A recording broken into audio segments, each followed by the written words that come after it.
తాము దేని మీద పడునది వారికి తెలియదు.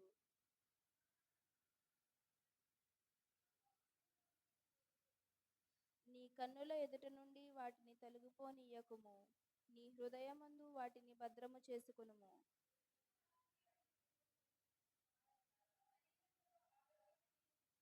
నీ హృదయంలో నుండి జీవధారలు బయలుదేరును. కాబట్టి అన్నిటికంటే ముఖ్యముగా నీ హృదయమును భద్రముగా కాపాడుకొనుము.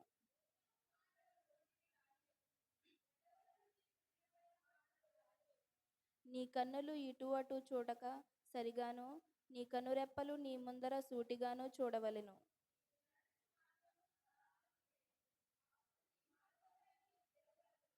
నీవు కుడి తట్టుకైనను ఎడమ తట్టుకైనను తిరగకుము. నీ పాదము కీడునకు దూరముగా తొలగించుకొనుము. ఆమేన్.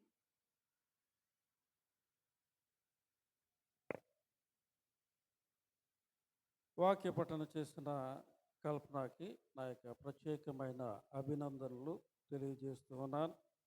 ఈ యొక్క సమయంలో సామెతల ధ్యానము బుంగ సునీత గారు వచ్చి వాక్య ధ్యానము చేయవలసిందిగా బిడ్డను ప్రేమపూర్వకముగా ఆహ్వానిస్తూ ఉన్నాను.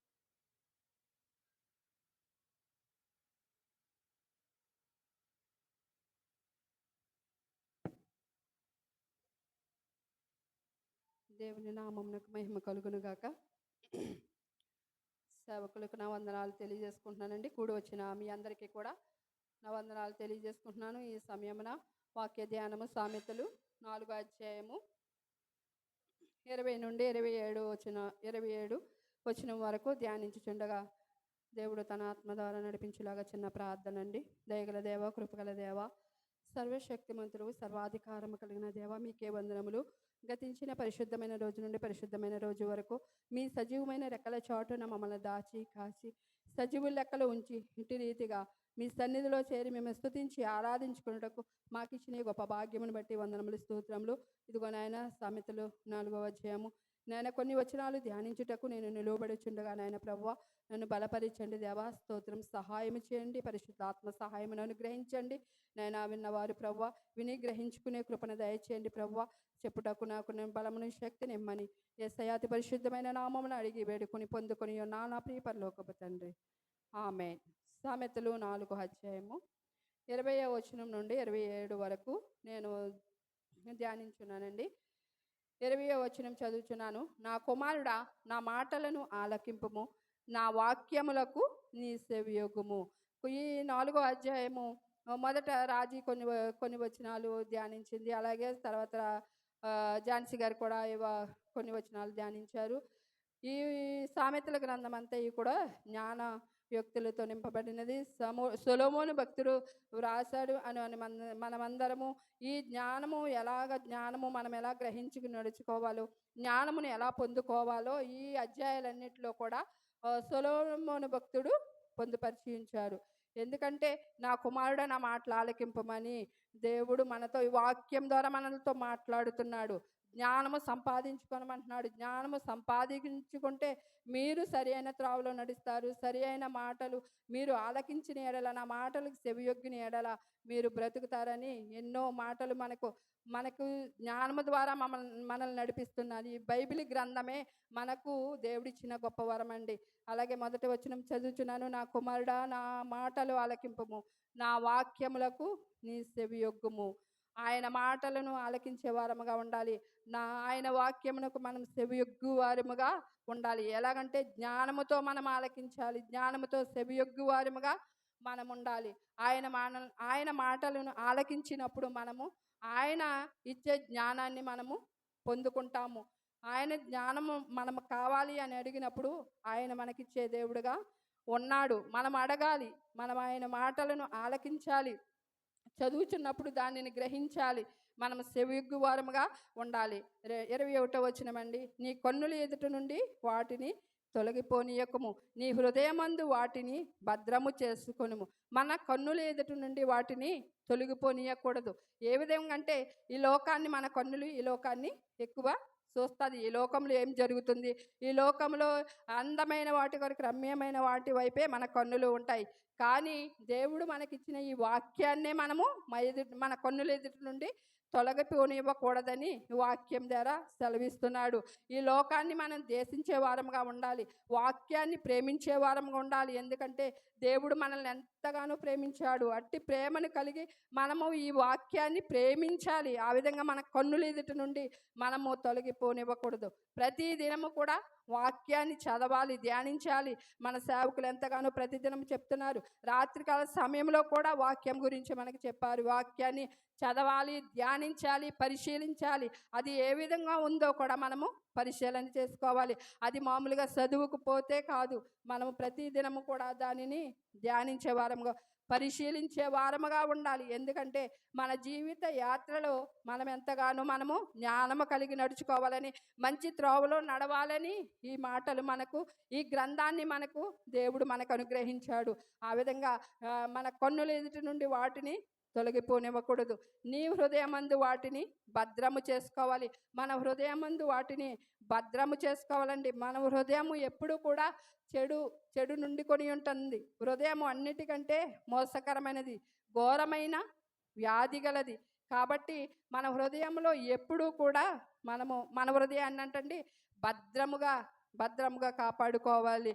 ఎందుకంటే మన హృదయంలోకి వెళ్ళినది ఏది కూడా చెడు జరగదు. కానీ మన హృదయంలో నుండి వచ్చిన మాటల ద్వారానే మత్తయి సువార్త 15వ వచనంలో రాయబడి ఉంది. ఒక మాట చదువుతాను చూడండి.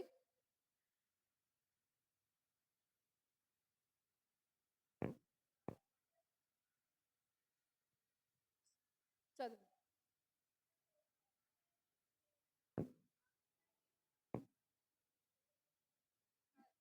15వ అధ్యాయం 18వ వచనము, నోటి నుండి బయటికి వచ్చినది హృదయంలో నుండి వచ్చును, ఇవే మనుషుని అపవిత్రపరచునని మీరు గ్రహింపరా. మన నోట నుంచి వచ్చినదే అపవిత్రపరుస్తుందండి. ఆ విధంగా మనము మన మాటలు అపవిత్రపరిచేవిగా ఉంటాయి. కాబట్టి మనం ఎప్పుడు కూడా మన హృదయంలో మనము వాక్యాన్ని ధ్యానించుకునే వారంగా ఉండాలి. వాక్యాన్ని చదువుతూ దాన్ని ధ్యానించాలి. మన హృదయంలో భద్రముగా దాన్ని కాపాడుకోవాలని ఇక్కడ జ్ఞాని అయిన సొలొమోను రాశాడు. ఎందుకంటే ఆయన మాటలను మన హృదయంలో భద్రం చేసుకోవాలి. మన నోట నుండి వచ్చేది కూడా ప్రతిదీ అపవిత్రమైనదని వ్రాయబడి ఉంది. అలాగే 22వ వచనము, దొరికిన వారికి అవి జీవమును, వారి సర్వ శరీరమునకు ఆరోగ్యమును ఇచ్చును. ఏంటంటే ఆయన మాటలు ఆలకించినప్పుడు, ఆయన వాక్యం చెవియొగ్గినప్పుడు మనము కన్నుల ఎదుట నుండి వాళ్ళు తొలగిపోనివ్వకుండా వాటిని భద్రమ చేసుకున్నప్పుడు అంటండి అవి దొరికిన వారికే అవి జీవమండి. దొరికిన వారికే జీవమునిస్తాయి. సర్వ శరీరమునకు కూడా ఆరోగ్యమునిస్తాయి అంటండి. ఎలాగంటే జీవ మార్గంలో మనల్ని నడిపిస్తాయి. మనము జీవ మార్గానికి నడిపించే గొప్ప మాటలు ఇవి. అవి మనకి దొరికితే అవి మనకి జీవముగా ఉంటాయి.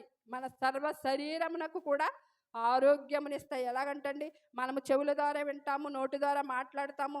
మన సర్వ శరీరమును కూడా ఆరోగ్యం ఇచ్చే మాటలుగా అవి ఉంటాయండి. ఆ విధంగా మనము ఆలకించి వాటిని చెవియొగ్గి, అలాగే తొలగిపోనివ్వకుండా మన కన్నుల ఎదుటి నుండి వాటిని మన హృదయంలో భద్రము చేసుకోవాలని ఇక్కడ వ్రాస్తున్నారు. అలాగే దొరికిన వారికి అవి మనకి జీవముగా ఉన్నవి, సర్వ శరీరమునకు ఆరోగ్యమునిచ్చేవిగా ఉన్నవి. అలాగే 23వ వచనము, నీ హృదయంలో నుండి జీవధారలు బయలుదేరును, కాబట్టి అన్నిటికంటే ముఖ్యంగా నీ హృదయమును భద్రముగా కాపాడుకునుము.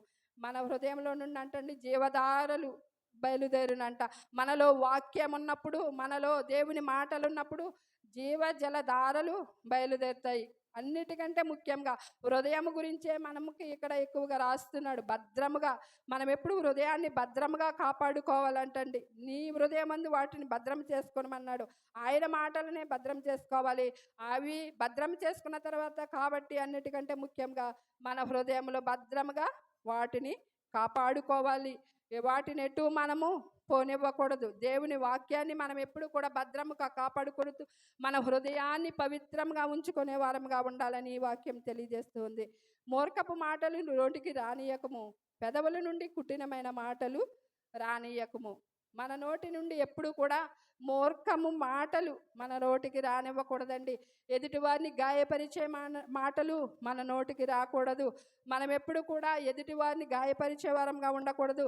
వారి మనసును గాయపరిచే వారంగా మనం ఉండకూడదు. ఎందుకంటే దేవుని వాక్యాన్ని నెరిగాము కాబట్టి, దేవుని వాక్యముని చదువుచున్నాము కాబట్టి, దేవుని బిడ్డలుగా మనము జీవిస్తున్నాము కాబట్టి మూర్ఖపు మాటలు మన నోటికి రానివ్వకూడదు.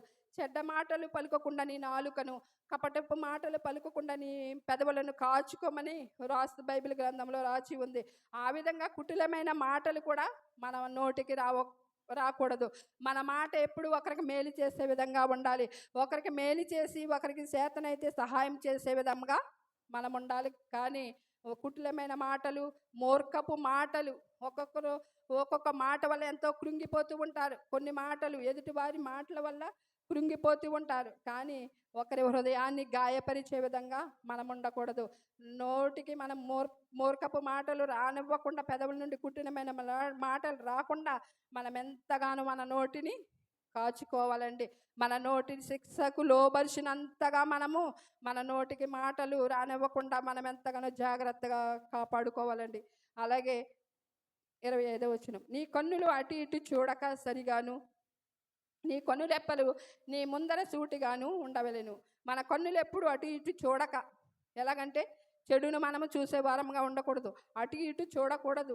మనము సరి అయిన త్రోవలో నడవాలి, సరి అయిన మార్గంలో నడవాలి. ఆయన మనకెంతగానో మంచి మార్గాన్ని మనకి ఇచ్చాడు దేవుడు. నేనే మార్గమును సత్యమును జీవమును అన్నాడు. ఆ మార్గాన్నే మనము నడుచుకోవాలి. ఆ మార్గంలోనే మనము ఎంతగానో ముందుకు సాగాలి. ఎందుకంటే మన కనురెప్పలు అటు ఇటు చూటిగా చూడాలంటండి. ఒక్కొక్కరు నడుస్తూనే ఉంటారు, అటు ఇటు చూస్తూ ఉంటారు. నిదానంగానే నడుస్తున్నట్టు కనిపిస్తారు, కానీ అటు ఇటు చూస్తారు, అన్నీ చూస్తూ ఉంటారు. ఏది ఎక్కడ జరుగుతుంది, వాళ్ళు ఏం చెప్పుకుంటున్నారు, వీళ్ళు ఏం చెప్పుకుంటున్నారు, అక్కడేం జరుగుతుంది, ఎక్కడేం జరుగుతుంది అన్నీ తెలుసుకోవాలనుకుంటారు. కానీ అదంతా కూడా అండి మనకు వ్యర్థము. ఈ లోకంలో ఉన్నదంతా కూడా వ్యర్థము. ఎందుకంటే దేవుని మాటలను మనం ఆలకించి వాటి ద్వారా నడుచుకున్నప్పుడు మన కన్నులు ఎలా ఉండాలి, అటు ఇటు చూడకుండా ఉండాలి. దేనిని ఆలకించకూడదు, చెడు చూడకూడదు, చెడు మాట్లాడకూడదు. కానీ మన కనురెప్పలు నీ ముందర సూటిగా చూడవలెనని ఈ వాక్యంలో తెలియజేస్తూ ఉంది. నీవు నడుచు మార్గము సరళం చేయము, అప్పుడు నీ మార్గములన్నీ స్థిరములగును. నీవు నడుచు మార్గము, మనము నడుచు మార్గం ఎలా ఉండాలంటే సరళముగా ఉండాలి, సమమైనదిగా ఉండాలి, మంచిగా ఉండాలి. అలాంటప్పుడు దేవుడు మన మార్గాలన్నింటినీ కూడా స్థిరపరుస్తాడు, బలపరుస్తాడు. ఎందుకంటే మనం ఆయన త్రోవలో నడుస్తున్నాము కాబట్టి, ఆయన మాటను వింటున్నాము కాబట్టి, ఆయన త్రోవని సరళం చేస్తూ మనల్ని నడిపిస్తున్నాడు కాబట్టి ఆ త్రోవ నుండి మనము తొలగిపోయే వారముగా ఉండకూడదు. ఎందుకంటే ఆయన వాక్యము మన పాదములకు దీపమును, మన త్రోవకు వెలుగునై ఉన్నది కాబట్టి మనం ఎప్పుడు మన త్రోవలను సరళము చేసుకుని ముందుకు నడవాలి. మన మార్గాలను స్థిరపరిచి వరుకునే వారముగా ముందుకు సాగాలని వాక్యం తెలియజేస్తూ ఉంది. 27వ వచనమండి, నీవు కుడి తట్టుకైనను ఎడమ తట్టుకైనను తిరగకము, నీ పాదమును కీడునకు దూరముగా తొలగించుకొనుము. నీవు కుడి తట్టుకైనను ఎడమ తట్టుకైనను తిరగకూడదండి. మనము కుడి తట్టుకు ఎడమ తట్టుకు తిరగకూడదు.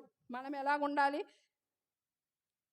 మన పాదమునలు కీడునకు దూరముగా తొలగించుకోవాలండి. అలాగే ఇశ్రాయేలు ప్రజలకు కూడా మోసే ద్వారా ఆజ్ఞ ఇచ్చాడు, మీరు ఆ దేశమును స్వతంత్రించుకోవాలంటే కుడి తట్టుకైనా ఎడమ తట్టుకైనను మీరు తిరగకూడదు. నీ దేవుడిచ్చిన ఆజ్ఞల్నే పాటించాలని అక్కడ దేవుడు దినవృత్తాంతముల గ్రంథంలో 5వ అధ్యాయంలో రాయించాడు దేవుడు. అలాగే యెహోషువ భక్తుడికి కూడా దేవుడు ఆ మాట చెప్తున్నాడు. 1వ అధ్యాయం 7వ వచనములో రాయబడి ఉంది, నీవు కుడి తట్టుకైనను ఎడమ తట్టుకైనను తిరగకము, నిబ్బరము కలిగి నీవు ఆయన ఆజ్ఞలను అనుసరించి ముందుకు సాగని యెహోషువ భక్తుడికి చెప్పాడు. ఆ విధంగా ఈ మాటల ద్వారా కూడా దేవుడు మనకు తెలియజేస్తున్నాడు.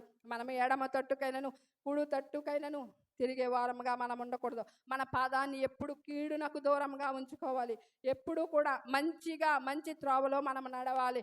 ముళ్ళ బాటలో మనం నడవకూడదు. ఎందుకంటే దేవుడు మంచి త్రోవను మనకు చూపాడు, మంచి మాటలు మనకు నేర్పుతున్నాడు. కాబట్టి ఆయన మాటలను అనుసరించి ఆయన త్రోవలో నడవబడే వారముగా మనం ఉండాలి.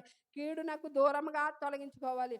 ఎవరైనా కీడులో పడినప్పుడు వారిని కూడా కీడు నుండి విడిపించే వారముగా కూడా మనం ఉండాలండి. ఆ విధంగా ఈ జ్ఞానయోక్తులన్నీ మనం హృదయంలో భద్రపరుచుకొనుచు ఎల్లప్పుడూ ఆయన యందు భయము కలిగి, భక్తి కలిగి, విశ్వాసము కలిగి ఈ మాటలు మన హృదయంలో భద్రం చేసుకునే వారంగా ఉండాలి. ఈ వచనాల్లో ఏమని ఉంది? ఆలకించమని ఉంది, చెవియొగ్గుమని ఉంది, తొలగిపోవద్దని ఉంది, భద్రముగా హృదయాన్ని కాపాడుకోవాలని ఉంది. ఈ మాటలన్నీ కూడా మనము ఆ విధంగా భద్రముగా చేసుకుని, ఆ విధంగా మనం హృదయాన్ని కాపాడుకుంటూ, మూర్ఖపు మాటలు రానియకుండా, కీడునకు మన పాదములు తొలగిపోనివ్వకుండా ఆయన యందు విశ్వాసం కలిగి ముందుకు సాగే వారముగా మనం ఉండాలండి. ఈ సమయంన ఈ మాటలు చెప్పుటకు దేవుడు ఈ సమయం నాకు ఇచ్చినందుకు దేవాది దేవునికి నా వందనాలు చేసుకుంటూ ఈ వాక్యం దేవుడు దీవించి ఆశీర్వదించును గాక. ఆమేన్.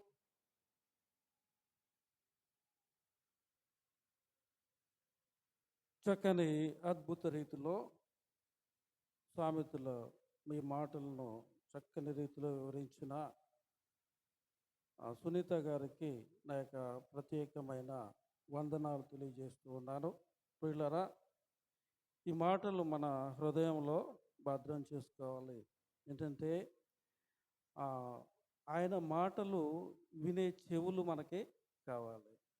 రెండవదిగా ఆయన చూచే కనులు మనకి కావాలి.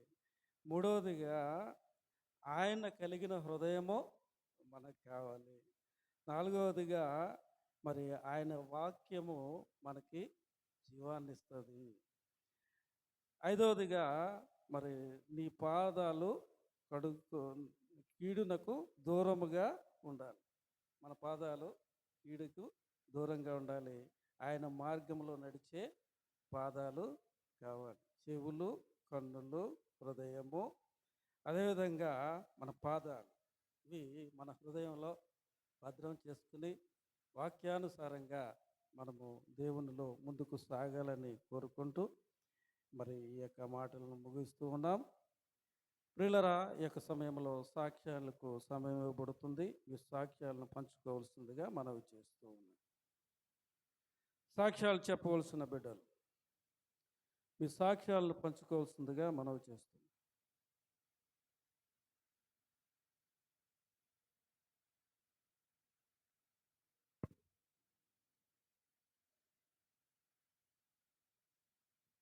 దేవుడు గడిచిన ఆదివారపు పునరుద్ధాన దినము నుండి ఆదివారపు పునరుద్ధాన దినం వరకు దేవుడు సంఘబిడ్డలైన మనల్ని అందరినీ ఆయన చల్లని రెక్కల చోటిన కాపాడిన దేవాతి దేవునికి లెక్కలేనన్ని స్తుతులు స్తోత్రములండి. దేవుడు గడిచిన కాలంలో మా అక్కని హాస్పిటల్ తీసుకెళ్ళానండి. హాస్పిటల్ తీసుకెళ్తే 355 షుగర్ ఉన్నదండి. చాలా భయపడ్డాము. మా అక్క అయితే అసలు ఏమీ చలనం లేనట్లే ఉన్నది.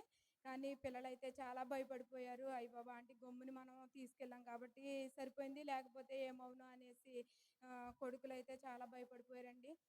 అలాగే ఆయన కూడా డాక్టర్ గారు కూడా అమ్మ నువ్వు చాలా డైట్ చేయాలి, ఇలా ఉండాలి అలా ఉండాలి అని అన్నీ చెప్పారండి. మా అక్క పాపము ఆయన చెప్పినప్పుడు చాలా భయపడిపోయి అలాగే ఆయన ఎలా చెప్పాడో అలాగే చేసిందండి. మరలా నిన్నటి దినాన హాస్పిటల్ తీసుకెళ్ళానండి. దేవుని మహాకృపను బట్టి దేవుడు దైవజనులకి ఈ మాట చెప్పినప్పటి నుండి ఉదయకాల ప్రార్థనలో మా అక్క కోసం ప్రార్థన చేస్తానే ఉన్నారండి. దైవజనులు ప్రార్థన ఆలకించి దేవుడు మనందరి ప్రార్థన ఆలకించి అక్కకి షుగరు నార్మల్కి వచ్చిందండి. దేవుడిని చాలా స్తుతించాను. గొప్ప దేవుడవు తండ్రి, ఎవరు విడిచిపెట్టినానో ఆయన విడిచిపెట్టే దేవుడు కాదు.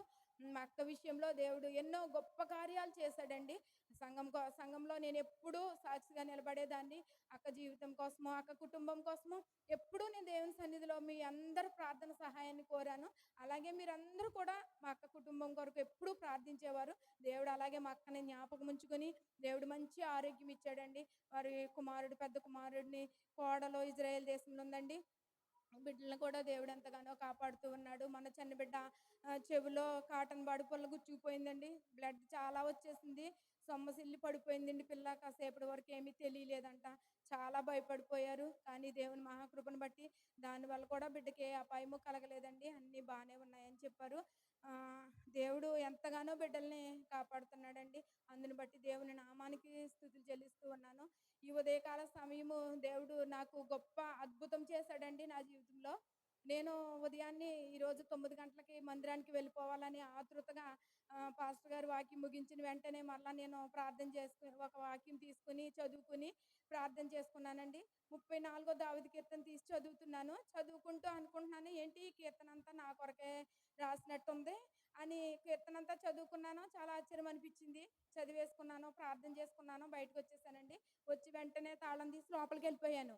లోపలికెళ్ళిపోయాను. స్పీడ్‌గా చేసేస్తాను పనులు. అలాగే లోపలికెళ్ళిపోయి అంట్లన్నీ తీసుకున్నాను, బయటకొచ్చేసాను. మళ్ళీ అంట్లు కడుక్కున్నాను, మళ్ళీ లోపలికెళ్ళిపోయాను. మళ్ళీ గ్యాస్ మీద రైస్ కడిగి పెట్టేసాను. ఆహ్, మళ్ళీ ఏంటి ఇలా సిదరగా ఉంది రూమ్ అని చెప్పేసి చీపురెట్టుకుని తుడుతున్నానండి. తుడిసి వరకు కూడా అక్కడ గ్లాసు పగిలిపోయి పెంకులు మొత్తం రూమంతా పెంకులేనండి. నేను 2, 3 సార్లు రూమ్‌లో చాలా నడిచేసాను. కానీ దేవుడు గొప్ప దేవుడు. నిజంగా ఇంత కూడా నాకు గుచ్చుకోలేదంటే నాకు చాలా ఆశ్చర్యం వేసేసిందనమాట. ఇంకా ఏంటి ప్రభువా! నిజంగా ఇది నిజమా? ఈ పెంకుల్లోనే నడిసాను కదా నేను. ఈ పెంకుల మధ్యలోనే నడిసాను. అది చీపురెచ్చుకుని తుడిసే వరకు కూడా అవి పెంకులని నాకు తెలియలేదండి. నాకు స్పెడ్స్ పెట్టుకోకపోతే నాకేం కనబడదు. నేను పెంకులని అస్సలు ఊహించలేదు. నేను తుడుతుంటే గలగలమని సౌండొస్తుంది. ఏంటి సౌండొస్తుంది అని చూసేటప్పటికి అది గ్లాస్ పగిలిపోయి రూమంతా పెంకులే. ఎన్ని సార్లు నడిసాను అందులో. కానీ చిన్న కూడా నాకు గుచ్చుకోకుండా దేవుడు తన రెక్కల చాటున నన్ను భద్రపరిచిన దేవాతి దేవునికి లెక్కలేనన్ని స్తుతులు, స్తోత్రములండి. దేవుడు ఎన్నో విషయాల్లో, ఎన్నో ఆపదల నుండి, ఎన్నో అపాయాల నుండి, ఎన్నో శోధనల నుండి, ఎన్నో ఇరుకుల నుండి దేవుడు నన్ను తప్పిస్తూ సజీవురాలుగా దేవుడు ఉంచుతున్నందుకు దేవుని నామానికి లెక్కలేనన్ని స్తుతులు, స్తోత్రములండి. నా కుమార్తె కొరకు, నా కుమారుడి కొరకు ప్రార్థన చేయండి. నా కుమార్తె రక్షణలోనికి వచ్చింది. నా కుమారుడు కూడా రక్షణ అనుభవంలోనికి రావాలని నా కుమారుడి కొరకు ప్రత్యేకించి దైవజనులు ప్రార్థిస్తూ ఉన్నారు. అలాగే సంఘమంతా కూడా ప్రార్థించమని ఈ చిన్న సాక్ష్యము దేవుడు దీవించాలని యేసు నామమున అడుగుచున్నాను తండ్రి. ఆమేన్.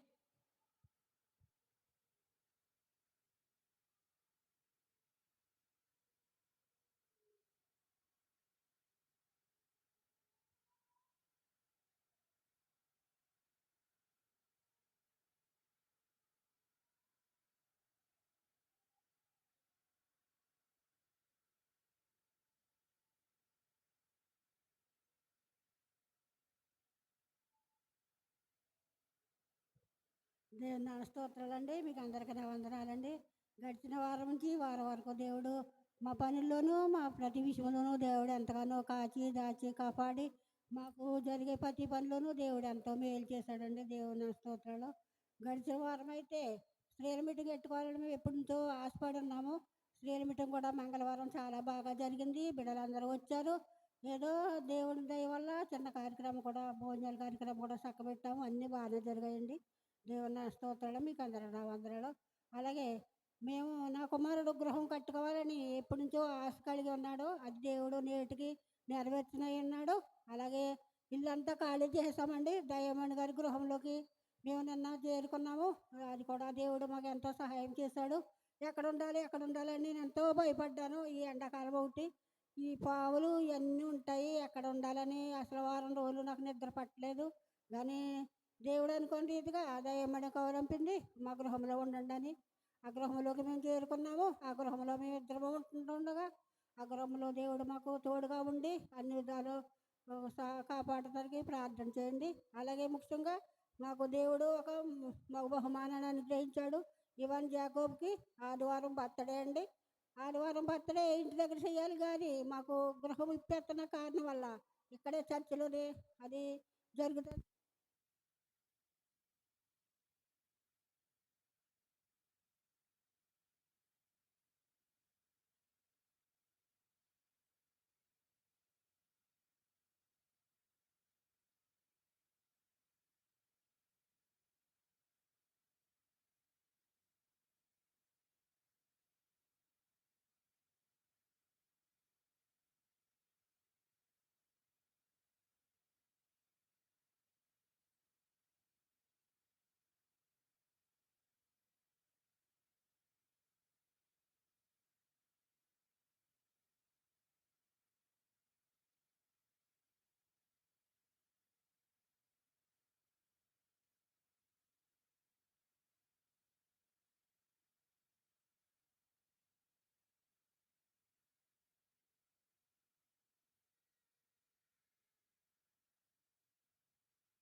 దేవుని స్తోత్రాలు, మీ అందరికీ నా వందనాలండి.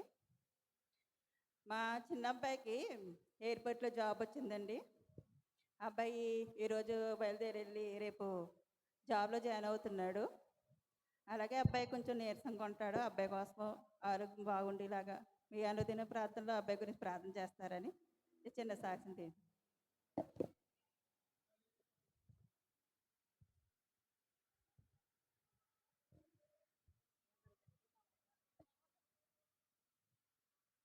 ప్రార్థన. సర్వ సృష్టికర్త, సర్వాధికారి, సర్వాశీర్వాదాలకు కారణభూతుడు అయిన నా దేవా, నీకే వందనాలు, స్తోత్రాలు, స్తుతులు చెల్లించుకుంటున్నాం తండ్రి. నాయన, ఈ పునరుద్ధాన దినములో ప్రవ్వా ఇటు రీతిగా చేరి నిన్ను స్తుతించడానికి, నిన్ను ఆరాధించడానికి, నీ సమయంలో నీ సన్నిధిలో కొంత సమయం గడపడానికి ప్రవ్వా మీరు ఇచ్చిన అవకాశాన్ని బట్టి ప్రవ్వా మీకు వందనాలు, స్తోత్రాలు, స్తుతులు చెల్లించుకుంటున్నాను తండ్రి. దేవా నాయన తండ్రి, ఉదయం సండే స్కూల్ నుంచి ప్రవ్వా యేసయ్యా మీరు ఇక్కడ ఉండి ప్రవ్వా మీ ఆధీనంలో నడిపిస్తున్నందుకు మీకు వందనాలు నాయన తండ్రి. తండ్రి దేవా, ఇదిగోనైనా నీ బిడ్డలను నిలవబెట్టుకుని నాయన ప్రభా జాన్ సక్కర్ నిలవబెట్టి ప్రభా చెప్పిన సాక్ష్యాన్ని బట్టి ప్రభా మీకు వందనాలు, స్తోత్రాలు, స్తుతులు తండ్రి. నాయన అవును ప్రభా, వారి అక్క జీవితంలో ప్రభా మీరు చేసిన మేలుకై మీకు వందనాలు నాయన. ఆ బిడ్డకి ఇంకను సంపూర్ణ ఆరోగ్యాన్ని మీరు దయచేయండి తండ్రి. ఆ బిడ్డకి ఇచ్చిన బిడ్డలను బట్టి ప్రభా నీకు వందనాలు నాయన. ఆ కుటుంబాన్ని మీరు దీవించి ఆశీర్వదించండి ప్రభా. నాయన కుటుంబంలో ఏది అవసరతగా ఉందో నాయన అవసరత తీర్చండి ప్రభా. నాయన తండ్రి ప్రభా వారిని ఆదరించి ప్రభా మేలుతో వారిని తృప్తిపరచమని మీ సన్నిధానంలో అడుగుచున్నాను తండ్రి. అలాగే నాయన ప్రభా అక్క విషయంలో ఈ రోజు మీరు చేసిన మేలుకై ప్రభా మీకు వందనాలు, స్తోత్రాలు తండ్రి. నాయన అవును నాయన, కునుకకుండా ప్రభా మమ్మల్ని నువ్వు నిత్యము కాపాడుతున్న తండ్రి నీకు వందనాలు ప్రభా. నాయన తండ్రి ప్రభా మాకు నీవు చేసిన మేలులు ప్రభా మేము తలపోసుకుంటూ ప్రభా చెప్పుకోవాలంటే మా జీవితకాలం సరిపోదయ్యా. నాయన అన్ని మేలులు మా జీవితాల్లో మీరు చేసినందుకు మీకు వందనాలు, స్తోత్రాలు. ముఖ్యంగా బిడ్డ జీవితంలో మీరు చేసిన మేలుకై నీకు వందనాలు, స్తోత్రాలు తండ్రి. నాయన ప్రభా విజయమోహన్ గారిని ప్రభాకని దీవించి ప్రభా కుటుంబాన్ని ప్రభా నాయన ప్రభా మీరు జ్ఞాపకం చేసుకోండి నాయన. ప్రభా అన్ని విషయాలలో ప్రభా వర్ధిల్లింప చేయండి ప్రభా. నాయన బిడ్డలను కూడా మీరు దీవించి ఆశీర్వదించండి ప్రభా. నీకే వందనాలు ప్రభా. నాయన తండ్రి నాయన గొప్ప దేవా నీ సహాయమును అందించండి ప్రభా. నాయన అలాగే ఎలిజబెత్ అమ్మగారు చెప్పిన సాక్ష్యంలో ప్రభా మీరు ఉన్నారు, అందుని బట్టి మీకు వందనాలు నాయన. మామయ్య గారు అనారోగ్యంగా ఉన్నప్పుడు నాయన ప్రభా ఆయన్ని ముట్టి స్వస్థపరిచి ప్రభా నీ సన్నిధానానికి తోడుకొని వచ్చావు, నీకు వందనాలు ప్రభా. ప్రభా అలాగే నాయన తండ్రి ఆ కుటుంబంలో నాయన మొన్నటి దినాన్ని మంగళవారం దినాన్ని నాయన చక్కటి ప్రభా ఆరాధన జరిగించడానికి ప్రభా మీకు కృప చూపించావు నాయన. స్తుతి కూడికలో మీరు ఉన్నందుకు మీకు వందనాలు ప్రభా. నాయన ప్రభా అలాగే నాయన తండ్రి ప్రభా మంచి బిడ్డని ప్రభా మీరు దయచేసినందుకు మీకు వందనాలు నాయన. ఇదిగో నాయన రాబో వారంలో ప్రభా ఈ వారంలో నాయన ప్రభా బిడ్డ జన్మదినం జరపవలసి ఉందంట నాయన తండ్రి ప్రభా. కార్యక్రమం అంతట్లో మీ కృపను అనుగ్రహించండి తండ్రి, మీ సహాయం అందించండి ప్రభా. నాయన సంపూర్ణ కుటుంబాన్ని మీరు దీవించి ఆశీర్వదించండి తండ్రి. అలాగే నాయన సంఘ కుటుంబాలన్నిటినీ ప్రభా ఈ వారం దినాలు ప్రభా మీరు కాపాడిన విధానానికే మీకు వందనాలు ప్రభా. మీరు చేసిన ప్రతి మేలుకై ప్రభా మీకు వందనాలు, స్తోత్రాలు, స్తుతులు చెల్లించుకుంటున్నాను తండ్రి. నీకు వందనాలు ప్రభా నాయన తండ్రి. సేవకులు ప్రభా యేసయ్య కూడి ప్రభా కొంతమంది ప్రభా సమూహంగా కూడి ప్రార్థన చేస్తుండగా తండ్రి నాయన నువ్వు ఎంతో మందిని సంఘంలో స్వస్థపరుస్తున్నందుకు నీకు వందనాలు. సంఘాన్ని మేలుతో నింపుతున్నందుకు నీకు వందనాలు ప్రభా. నాయన ఇంకను నాయన ఆధ్యాత్మికంగా ప్రభా సంఘాన్ని బలపరిచి నాయన నీ మహిమార్థమైన సంఘంగా ప్రభా నిరాకడకు సిద్ధపడిన సంఘంగా ప్రభా మమ్మల్ని అందరినీ మీరు ఉంచమని నాయన ఇంకను జరగనై ఉన్న కార్యక్రమాల్లో మీరు తోడై ఉండి ప్రభా మీ ఆత్మాధీనంలో ప్రభా క్రమంగాను మర్యాదగాను జరిగించి మీరు మహిమ పొందుకొనమని యేసు క్రీస్తు వారి పరిశుద్ధ నామమున ప్రార్థించి బ్రతిమాలి వేడుకొని పొందుకొని ఉన్నాను నా పరమ తండ్రి, ఆమేన్. ప్రార్థించిన సుమలత గారికి నా యొక్క ప్రత్యేకమైన వందనాలు తెలియజేస్తూ ఉన్నాను. ఈ యొక్క సమయంలో అందరూ లేచి నిలబడినట్లయితే మరి పాస్టర్ గారు ఆరాధనలో నడిపిస్తారు.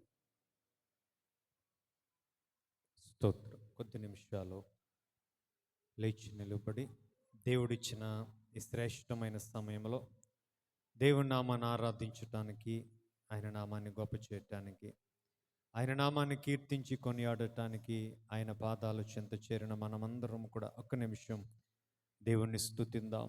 ఆయన చేసిన మేలులను మరిచిపోకూడదు అని దైవలేఖనం సెలవిస్తుంది. కృతజ్ఞతాస్తుతి అర్పణలు అర్పించుచు ఆయన సన్నిధానములోనికి ప్రవేశించాలని వాక్యం సెలవిస్తూ ఉండగా అందరము కూడా ఒక నిమిషం యేసయ్య నామాన్ని స్తుతిందాం. స్తోత్రం. స్తుతులు నాయన. యేసయ్యా మీకు వందనాలు, స్తోత్రములు. పరిశుద్ధుడా నీకు స్తోత్రం, స్తోత్రం, స్తోత్రం, స్తోత్రం.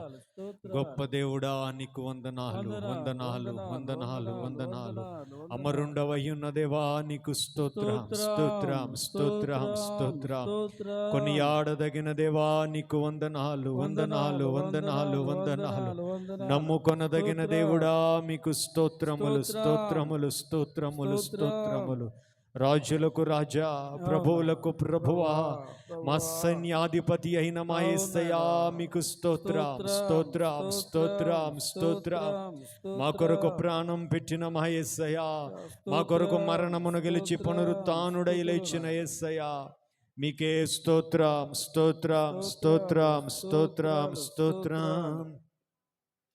యేసయ్య నామమే బహు పూజనీయము, నాపై దృష్టి నిలిపి సంతుష్టిగా నన్ను ఉంచి. యేసయ్య నామమే బహు పూజనీయము, నాపై దృష్టి నిలిపి సంతుష్టిగా నన్ను ఉంచి. నన్నెంతగానో దీవించి,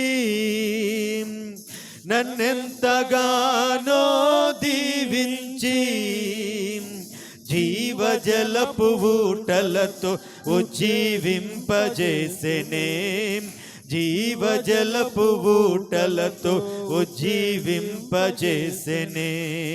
జుంటెతేనే దారాల కన్నా యేసు నామమే మధురం, యేసయ్య సన్నిధిని మరువజాలను. జుంటెతేనే దారాల కన్నా యేసు నామమే మధురం, యేసయ్య సన్నిధిని మరువజాలను. జీవిత కాలమంతా ఆనందించెదాం, యేసయ్యనే ఆరాధించెదాం. జీవిత కాలమంతా ఆనందించెదాం, యేసయ్యనే ఆరాధించెదాం. జుంటెతేనే దారాల కన్నా యేసు నామమే మధురం, సన్నిధిని మరువజాలను.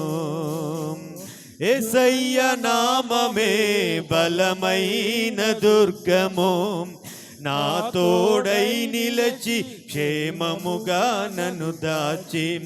యేసయ్య నామమే బలమైన దుర్గము, నా తోడై నిలిచి క్షేమముగా నన్ను దాచి. నన్నెంతగానో కరుణించి, నన్నెంతగానో కరుణించి, పవిత్ర లేఖనాలతో ఉత్తేజింపజేసెనే, పవిత్ర లేఖనాలతో ఉత్తేజింపజేసెనే. జుంటెతేనే దారాల కన్నా యేసు నామమే మధురం, యేసయ్య సన్నిధిని మరువజాలను. జుంటెతేనే దారాల కన్నా యేసు నామమే మధురం, యేసయ్య సన్నిధిని మరువజాలను. యేసయ్య నామమే పరిమళ తైలము, నాలో నివసించే సువాసన గణను మార్చి. యేసయ్య నామమే పరిమళ తైలము, నాలో నివసించే సువాసన గణను మార్చి. నన్నెంతగానో ప్రేమించి,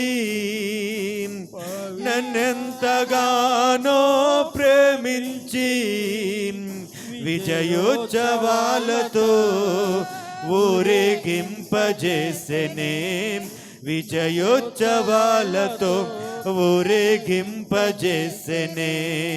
జుంటెతేనే యేసు నామమే మధురం, యేసయ్య సన్నిధిని మరువజాలను.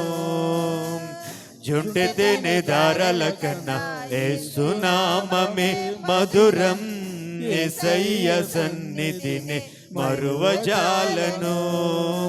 జీవిత కాలమంతా ఆనందించెదాం, యేసయ్యనే ఆరాధించెదాం.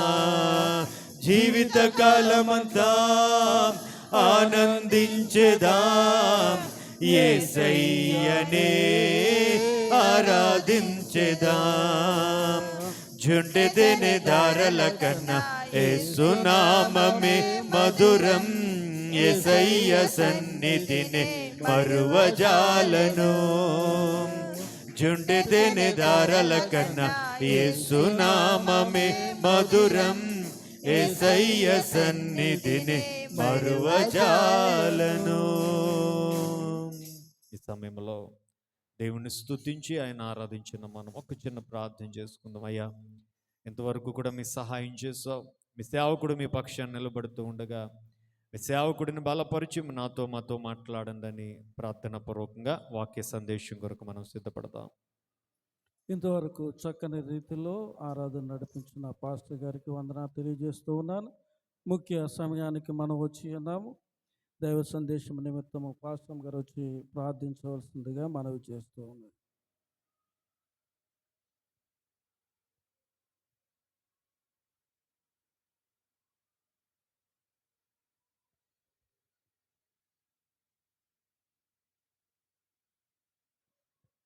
స్తోత్రం స్తోత్రం స్తోత్రం.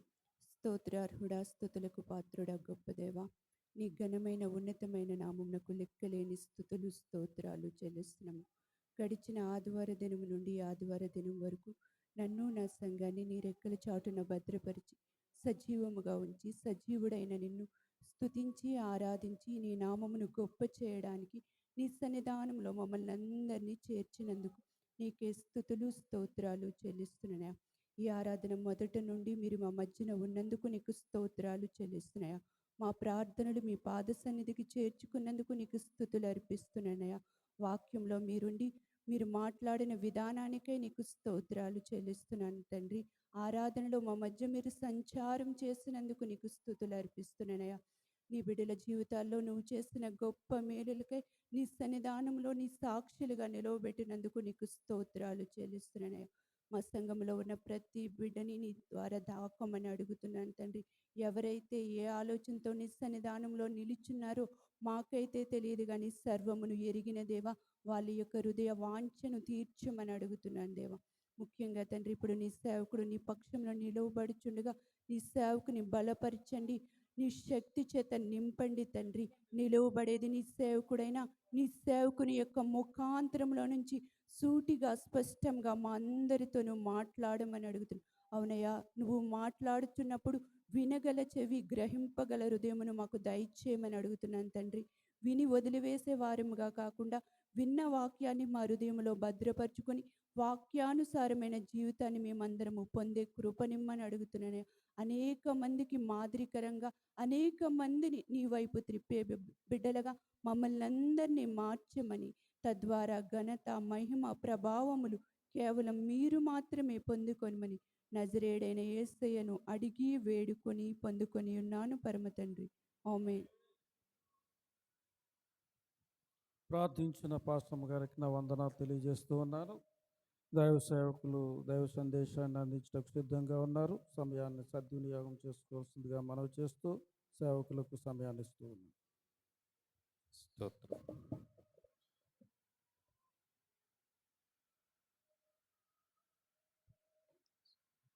పరిశుద్ధ గ్రంథమైన బైబిల్లో నుంచి ఎఫెసీలకు రాసిన పత్రిక 6వ అధ్యాయము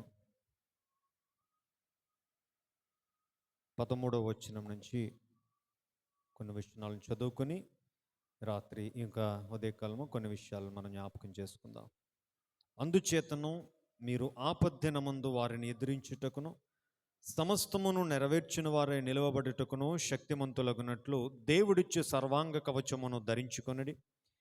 ఏలగనగా మీ నడుమునకు సత్యమును దట్టి కట్టుకొని నీతి అను మైమరుపు తొడుగుకొని పాదములకు సమాధాన సువార్త వలనైన సిద్ధ మనస్సును జోడు తొడుగుకొని నిలువబడి ఇవన్నీయుగాక విశ్వాసమును డాలు పట్టుకొనిడి దానితో మీరు దుష్టుని అగ్ని బాణములన్నిటినీ ఆర్పుటకు శక్తిమంతులగుదురు.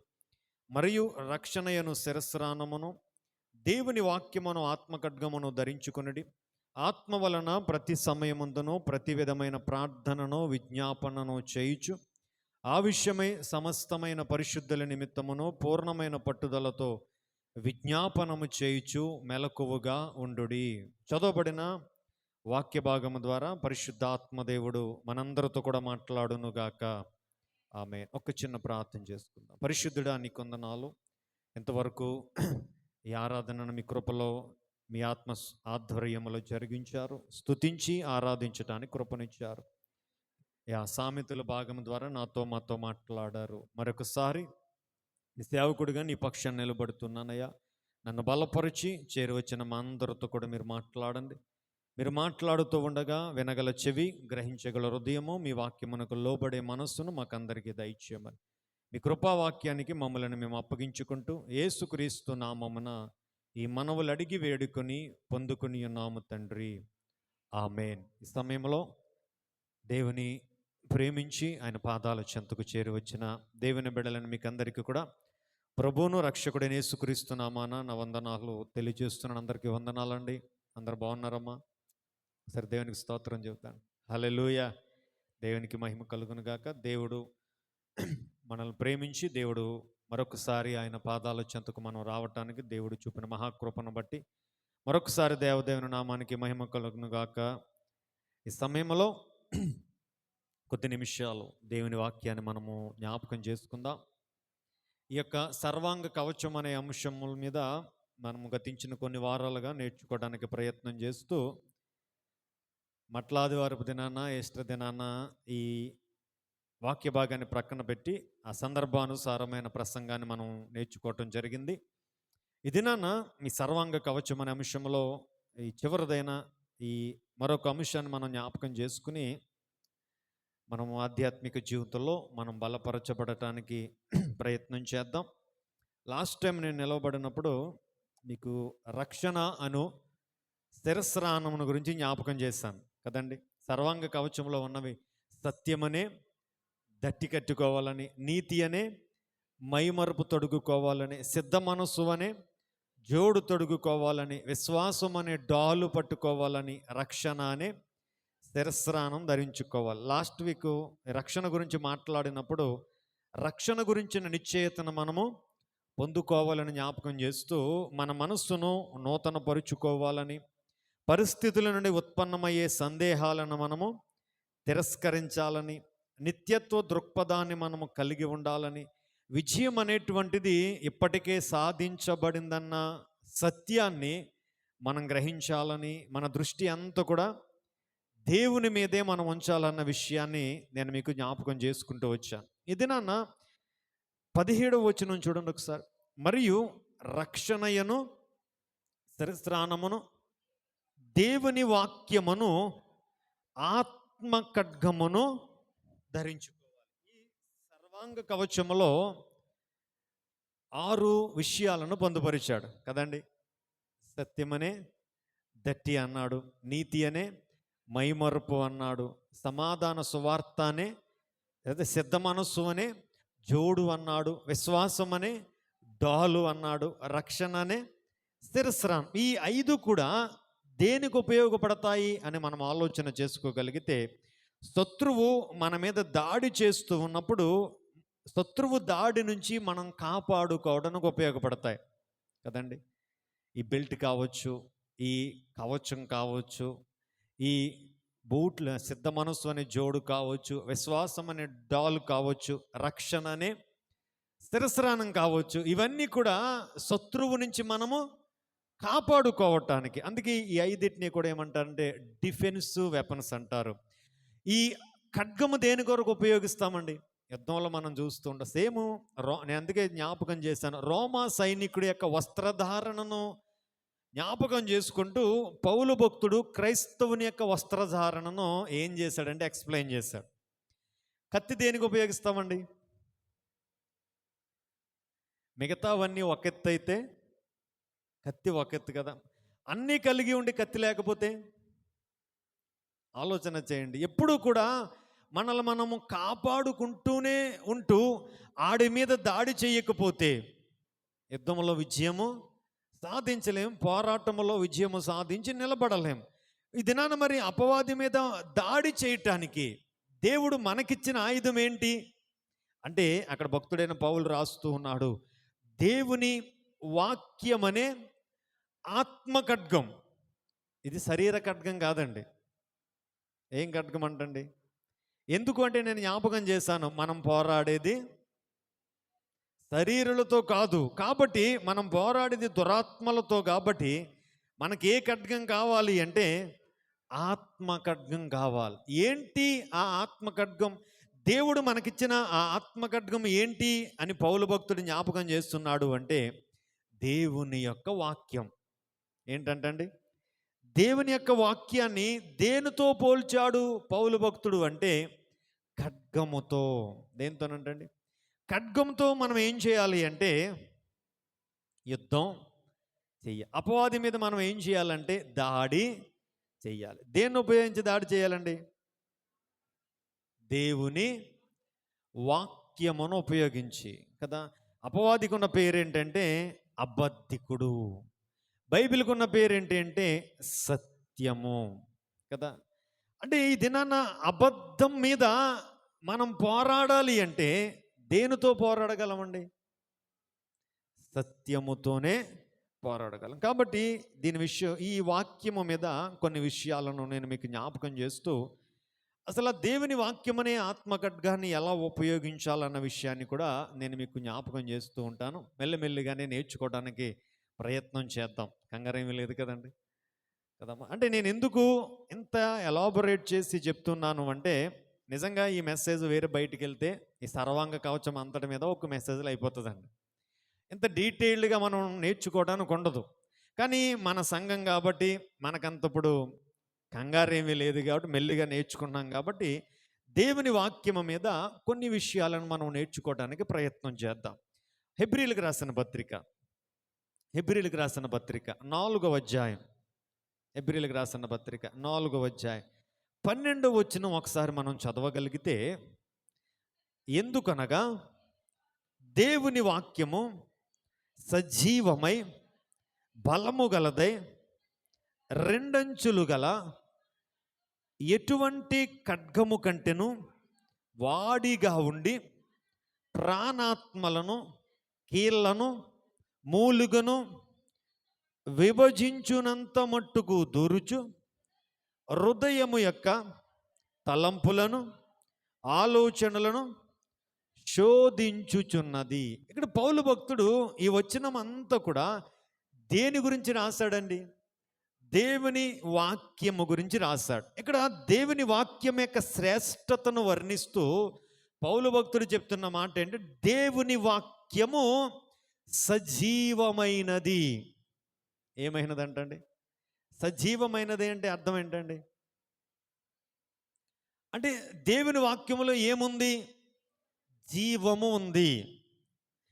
రెండవది ఏమంటున్నాడు చూడండి, సజీవమై బలము కలిగినది. అంటే దేవుని వాక్యము ఎటువంటిది అంటే బలం కలిగినది, శక్తి కలిగినది. ఏంటండి అది? దేవుని యొక్క వాక్యము. మూడవదిగా దేవుని వాక్యం గురించి జ్ఞాపకం చేస్తున్న మాట ఏంటి అంటే, దేవుని వాక్యము హృదయాన్ని ఏం చేస్తుందంటండి? పరిశోధిస్తుంది. ఏమంటున్నాడండి? దేవుని వాక్యము సజీవమైనది, దేవుని వాక్యము బలము కలిగినది. దేవుని వాక్యము హృదయాలను ఏం చేస్తుంది అంటే, హృదయం యొక్క ఆలోచనలను, హృదయములో ఉన్న తలంపులను దేవుని వాక్యం ఏం చేస్తుంది అని భక్తుడైన పౌలు జ్ఞాపకం చేస్తూ ఉన్నాడంటే, పరిశోధిస్తుంది అన్న విషయాన్ని జ్ఞాపకం చేస్తూ ఉన్నాడు. ఇందాక సునీత గారు సామెతల గ్రంథంలో జ్ఞాపకం చేస్తూ చక్కని విషయాలను జ్ఞాపకం చేశారు కదా. ఒకసారి దాంట్లో కూడా ఒక చిన్న మాటను మీకు జ్ఞాపకం చేసేసి నేను ముందుకు వెళ్తాను. చూడండి, 4వ అధ్యాయం. దేవుని వాక్యం యొక్క శ్రేష్టతను అక్కడ సొలొమోను జ్ఞాపకం చేస్తూ 20వ వచనం చదువుతున్నాను చూడండి. నా కుమారుడా, నా మాటలను ఆలకింపుము, నా వాక్యములకు నీ చెవియొగ్గుము, నీ కన్నుల ఎదుట నుండి వాటిని తొలగిపోనీయకుము, నీ హృదయమందు వాటిని భద్రము చేసుకొనుము. దొరికిన వారికి అవి జీవమును, వారి సర్వ శరీరమునకు ఆరోగ్యమునిచ్చును. ఇక్కడ దేవుని వాక్యం యొక్క శ్రేష్టతను జ్ఞాపకం చేస్తూ దేవుని వాక్యము ద్వారా వచ్చే ఆశీర్వాదాన్ని కూడా జ్ఞాపకం చేశాడండి కదా. ఏమంటున్నాడు? నా కుమారుడా, నా మాటలు ఆలకించు. నా వాక్యానికి ఏం చేయమన్నాడండి? చెవియొగ్గు.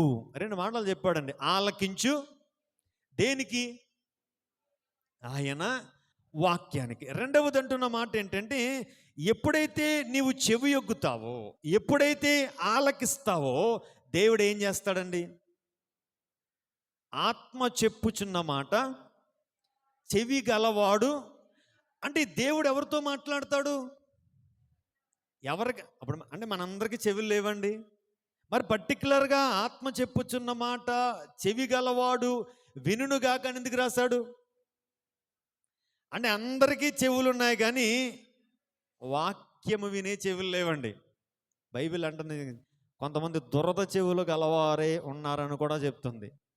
అంటే ఇక్కడ సొలొమోను తన దేవుడిచ్చిన జ్ఞానముతో రాస్తున్న మాట, దేవుని మాటలను మనము ఆలకించి ఆయన మాటకు మనము చెవియొగ్గితే మనము దేవుని స్వరాన్ని ఏం చేయగలమంటండి? వినగలం. దేవుడు ఎవరితో మాట్లాడతాడండి? ఇక్కడున్న మనందరితో కూడా దేవుడు మాట్లాడాలని ఆశపడుతూ ఉన్నాడు. ఇక్కడున్న ఎవరి మీద దేవుని కోపం లేదండి. మన ఎవరి మీద ఏమి లేదండి? దేవునికి కోపం లేదు. మనందరితో, విజయమోహన్ గారితోనూ నాతోనూ ఇక్కడున్న మనందరితో కూడా దేవుడు ఏం చేయాలనుకుంటున్నాడు? కానీ ఆయన మాట్లాడాలని అనుకుంటున్నాడు. కానీ ఆయన మాట మనం వినాలి అంటే ఒక మాట. సమూయేలు బాలుడండి. ఎవరండి? మందిరంలో ఏలీ దగ్గర ఉన్నాడు. అర్ధరాత్రి వేళ సమూయేలు సమూయేలు అని దేవుడు పిలిచాడు. ఏమనుకున్నాడు? ఏలీ పిలిచాడేమని ఏలీ దగ్గరికి, అయ్యా నన్ను ఎందుకు పిలిచావు అన్నాడు. నేను నిన్ను పిలవలేదయ్యా అన్నాడు. అలా 2-3 సార్లు అయ్యింది. ఏలీకి వెంటనే అర్థమైంది దేవుడు నిన్ను పిలుస్తూ. ఈసారి దేవుడు నిన్ను పిలిచినప్పుడు, అయ్యా నీ దాసుడు ఆలకిస్తూ ఉన్నాడు, మాట్లాడయ్యా అని చెప్పు అన్నాడు.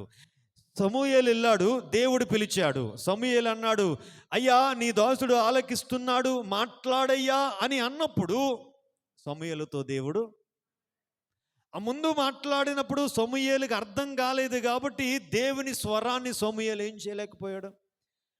సేమ్ అంతే అండి. ఇది నన్ను దేవుని మందిరంలోనికి వచ్చి దేవా నాతో మాట్లాడు అని ఆయన స్వరాన్ని వినటానికి సిద్ధ మనసు కలిగి ఉంటే నిశ్చయముగా దేవుడు మనతో, ఆయన ఏంటి మాస్టర్ గారు ఏదో చెప్తూ ఉంటాడు, ఆయన మాట నేనేదేంటి? బైబిల్ గ్రంథం కూడా మనము తెరవకుండా దేవుని స్వరాన్ని మనము వినాలనే ఆసక్తి కనపరచలేనప్పుడు ఎందుకు మాట్లాడతాడని దేవుడు? ఎందుకు మాట్లాడతాడు? ఇక్కడ రాయబడిన మాట చూడండి, నీవు ఆలకించి చెవియొగ్గితే దేవునితో మాట్లాడతాడు. తర్వాత చూడండి, ఆయన మాట్లాడిన మాట 3, నీ కన్నుల ఎదుట నుంచి వాటిని ఏం చేయకూడదండి? ఆయన ఏ మాట అయితే మనతో మాట్లాడాడో ఆ మాటను ఎక్కడ పెట్టుకోవాలండి? మన కన్నుల ఎదుట. కానీ ఇదేనా మన కన్నుల ఎదుట ఏం పెట్టుకుంటున్నామండి? ఏం పెట్టుకోమని వాక్యం చెప్తుంది, మనం ఏం పెట్టుకుంటున్నాం? అంటే పెట్టుకోవలసింది పెట్టుకోకుండా పెట్టుకోవద్దన్నది పెట్టుకుంటున్నాము. అంటే దేవుని స్వరాన్ని మనము ఏం చేయలేకపోతున్నామంటే వినలేని చెవిటివారిగా మనం ఉంటున్నాం. కాబట్టి దేవుని మాటలు మనకి దొరకట్లేదు. కాబట్టి లోక సంబంధమైన వాటన్నిటిని కూడా మన కన్నుల ముందుకు మనం తెచ్చుకుంటున్నాం. మనకి దేవుని వాక్యము మనకి దొరికినట్లయితే ఆ వాక్యాన్ని మనం ఏం చేసుకోగలమండి? కన్నుల ఎదుట పెట్టుకోగలం. ఇంకొక మాట అన్నాడు చూడండి, నీ హృదయమందు వాటిని ఏం చేసుకోమంటున్నాడండి? భద్రం చేసుకోమంటున్నాడు. నేను రాత్రి వాక్యం చెప్తూ దేవుని వాక్యం యొక్క శ్రేష్టతను గురించి చెప్పుకుంటూ వచ్చాను కదండి. వెండిని వెతికినట్లు వెదకిన ఎడల దాచబడిన ధనమును వెదకిన ఎడల ఏం దొరుకుతుందండి మనకి? అక్కడ దేని గురించి రాశాడు? వెండిని వెతకినట్లు వెతకమన్నాడు, దాచబడిన ధనాన్ని వెతకినట్లు వెతకమన్నాడు. వెతికితే ఏం పొందుకుంటామండి? దేవుని జ్ఞానాన్ని, దేవుని వాక్కును మనము పొందుకుంటాం. ఇప్పుడు పొందుకున్న వాక్యాన్ని మనం ఏం చేసుకోవాలంటండి? హృదయమందు, చూడండి ఇదంతా ఒక సీక్వెన్స్. మొదట వినాలి, విన్న వాక్యాన్ని కళ్ళ ముందుకు తెచ్చుకోవాలి, కళ్ళ ముందుకు తెచ్చుకున్న వాక్యము చేత హృదయాన్ని నింపుకోవాలి. ఆ తర్వాత జరిగే అద్భుతం రాశాడు చూడండి అక్కడ. దొరికిన వారికి అవి ఎలా అవుతాయంటండి? దొరికిన వారికి దేవుని వాక్యం ఎలా మారుతుందంటండి? జీవము కింద ఎలా మారుతుందంట? అందుకే భక్తుడైన పౌలు రాస్తాడు, దేవుని వాక్యము సజీవమైనది. దేవుని వాక్యం ఏంటంటే, ఎవరికి దేవుని వాక్యం సజీవంగా ఉంటుంది? ఎవరికి దొరికితే వాళ్ళకి. దొరకని వారికి దేవుని వాక్యములో ఉన్న మాధుర్యత, దేవుని వాక్యములో ఉన్న జీవం ఏం చేయదండి? కనిపించదు. అందుకే రాస్తాడు కదా, దొరికిన వారికి అవి జీవమును వారి సర్వ శరీరమునకు ఆరోగ్యం. నేను అంటానండి, ఇది నాన్న మనం బీపీకి ఒక ట్యాబ్లెట్ వేసుకుంటున్నాం, షుగర్కి ఒక ట్యాబ్లెట్ వేసుకుంటున్నాం, థైరాయిడ్కి ఒక ట్యాబ్లెట్ వేసుకుంటున్నాం, కొలెస్ట్రాల్కి ఒక ట్యాబ్లెట్ వేసుకుంటున్నాం, గుండె జబ్బుకి ఒక ట్యాబ్లెట్ వేసుకుంటున్నాం కదండి. కొంతమందిని అడిగితే పాస్టర్ గారు నిజంగా చాలామంది చెప్తారు, ట్యాబ్లెట్ల మీదే మేము బ్రతుకుతున్నామండి. పొద్దున్న 10 ట్యాబ్లెట్లు వేసుకోవాలండి, మధ్యాహ్నం 10 వేసుకోవాలి, సాయంత్రం 10 వేసుకోవాలి. ఎందుకంటే వారికి ఉన్న బలహీనతలను బట్టి వారు ట్యాబ్లెట్లు వేసుకుంటున్నారు. నేను వారిని ఏమంటలేదండి. కానీ ఇక్కడ దైవలేఖనం చెప్తున్న మాట చూడండి. దేవుని వాక్యం అంటండి, ఎవరికి దొరికితే వారికి ఏం దొరికినట్టు అంటండి? జీవము దొరికినట్టంట. ఆ జీవం అంటండి సర్వశరీరం. సర్వశరీరం అంటే ఏంటండి? నడినెత్తు నుంచి అరిపాదము వరకు దేవుని వాక్యం ఏమిస్తుంది అని బైబిల్ చెప్తుంది? ఆరోగ్యం ఇస్తుందంటండి. ఏమిస్తుందంటండి? అంటే ఇది నా నడినెత్తు నుండి అరిపాదము వరకు శరీరములో ఏ రోగమున్నా దానికి బైబిల్ ఇచ్చే మెడిసిన్ ఏంటంటే దేవుని వాక్యం. ఏంటంటండి, నేను ఒక బుక్స్ ఎక్కువ చదివానమ్మా. నేను అలా బుక్స్ చదువుతూ ఉన్నప్పుడు డెరిక్ ప్రిన్స్ గారని ఆయన బుక్స్ ఎక్కువ చదివాడు.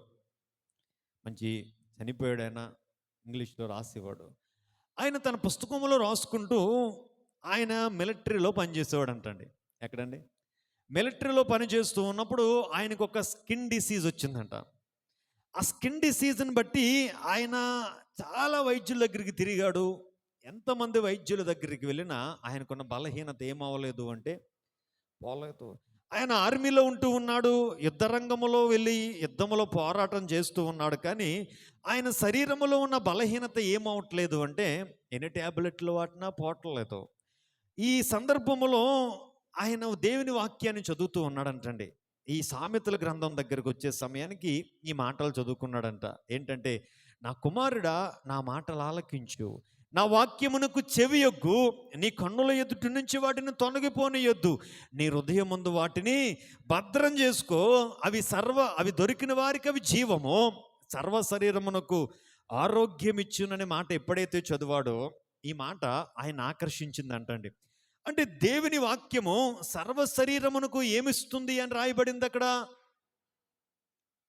అంటే ఆ మాట దేవుడు రాయించాడు అంటే అది జరిగితేనే రాయిస్తాడండి, జరగకుండా దేవుడు ఏ మాట కూడా రాయించడు. ఇప్పుడు ఆ మాటను తీసుకుని ఆయన ఏం చేయటం ప్రారంభించాడు అంటే, పొద్దున్నే టిఫిన్ చేసిన వెంటనే చాలామంది ట్యాబ్లెట్ వేసుకుంటారండి. టిఫిన్ చేసిన వెంటనే ఏం చదివాడు అంటే దేవుని వాక్యాన్ని చదివాడు అంటండి.